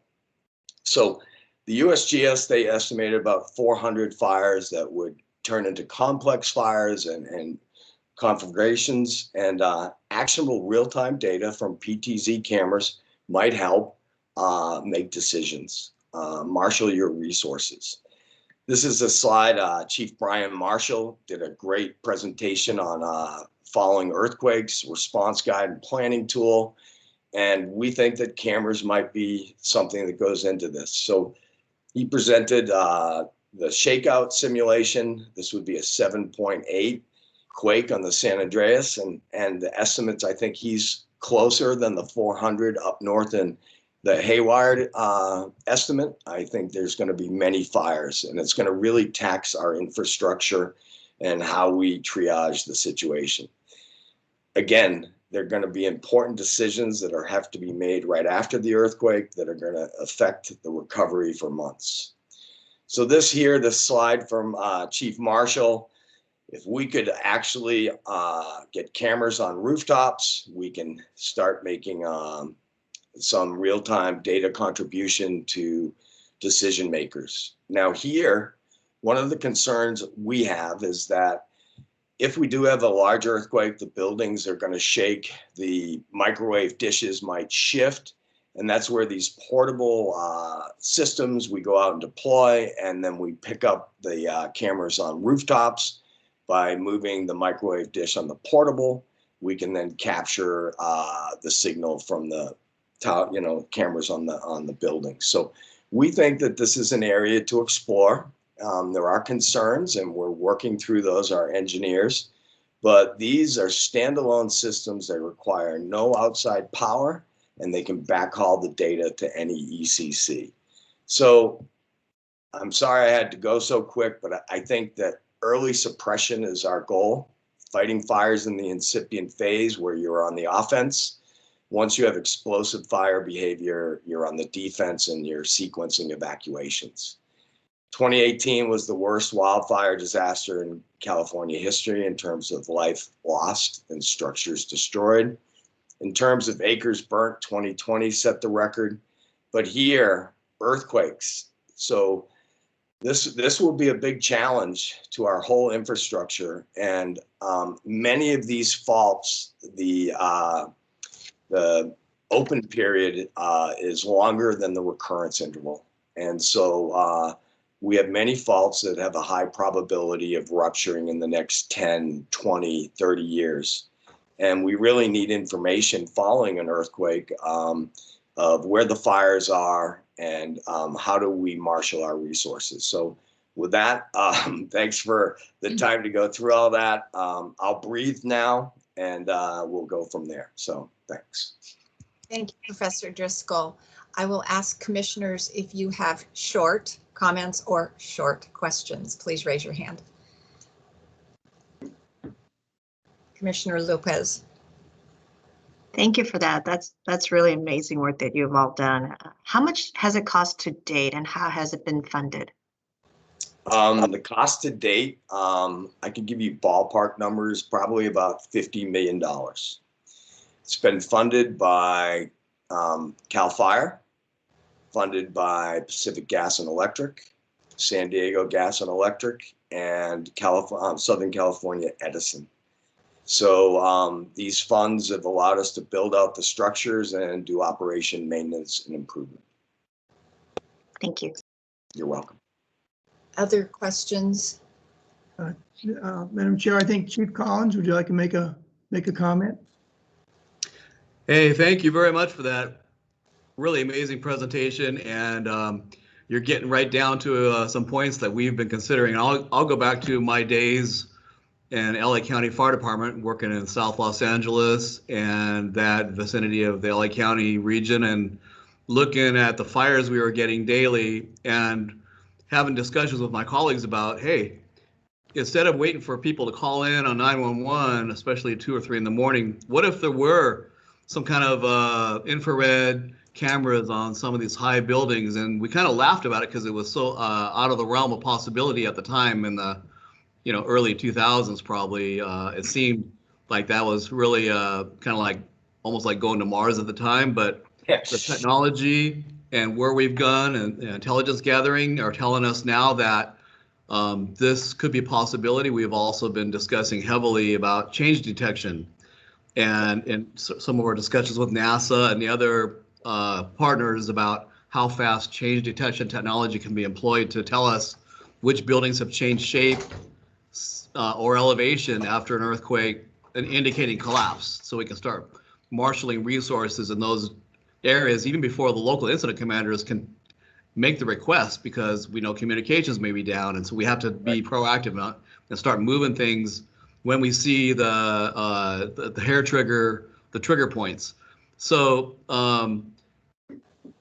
being able to do this in the urban setting at some point, with notwithstanding the privacy issues, will be a life-saving move forward, not just for building collapse detection quickly, but also incipient fires that will allow us to start moving fire fighting resources to the right places, because that also affects rescue operations and medical. If we can't put the fires out, there are people in collapsed buildings who will not survive in some cases because the fires get to them before the rescuers do. So this is, to me, could become one of the really major impetus points for our efforts moving forward, because it will give us so much, really, for, I would say, relatively small or relatively modest investment, and can be used in ways we never thought, including just daily fire detection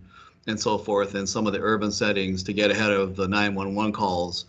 It's a truism that many times the police officers on duty on the streets often arrive at the fires first, or detect the fires even before they're called in through the 911 system, because they're out on the streets. But if we had cameras with the right technology and the privacy issues addressed, we'll just be that much faster on it and be able to move resources that much faster and save lives, is where I think we're going with this.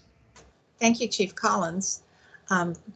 Very appropriate comments, truly. I'm going to go to Commissioner Rabbit.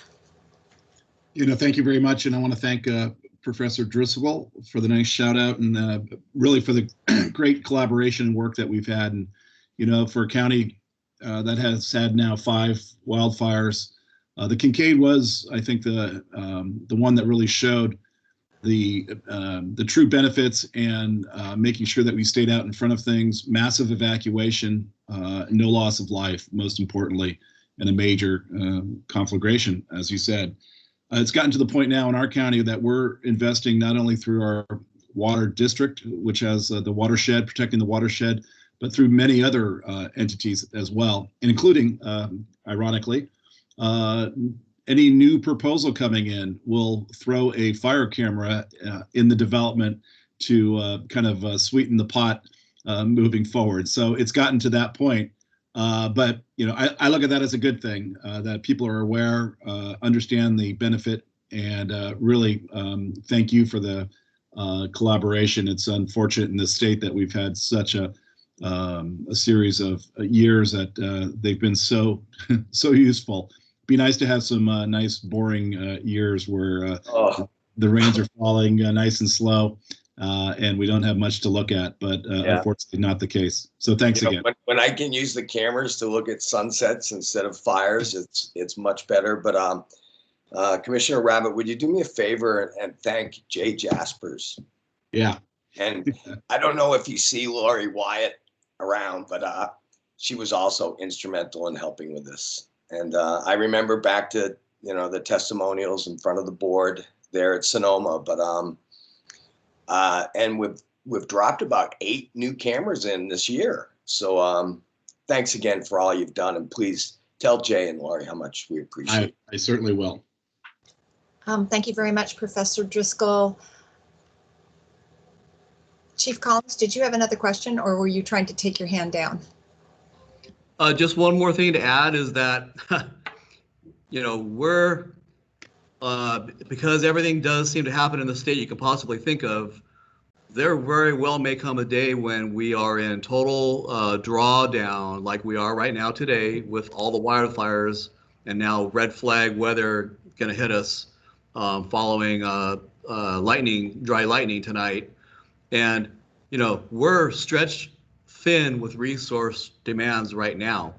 To have a catastrophic or disastrous earthquake occur under conditions that we experience today would really obviously impact our ability to respond in the most effective way. So while we're planning on that for those worst case scenarios, this is another example of how we could try to get ahead of what could be a worst case scenario by having better intelligence, quicker, faster, not only for the firefighting and rescue operations, but in some cases to move populations out of the way of conflagrations that it may appear in the urban areas we will not be able to stop, in a reasonable time. So this is just I think magnitudes of importance that we're seeing here. Right. And Chief, here's the thing is we always think of the fires moving from the wildland into the urban areas. These earthquakes are going to flip the switch, and we're going to go from urban into the wildland, and it's going to pose different challenges. So I agree with you. I think that the biggest threat right now is extreme climate. We're seeing prolonged drought and recurring heat waves. You throw in even a magnitude 6, 6.5 in some of these urban areas, it's going to be devastating. And how we triage that and take that into account with the other disasters going on is going to be very challenging to all of our infrastructure. I agree.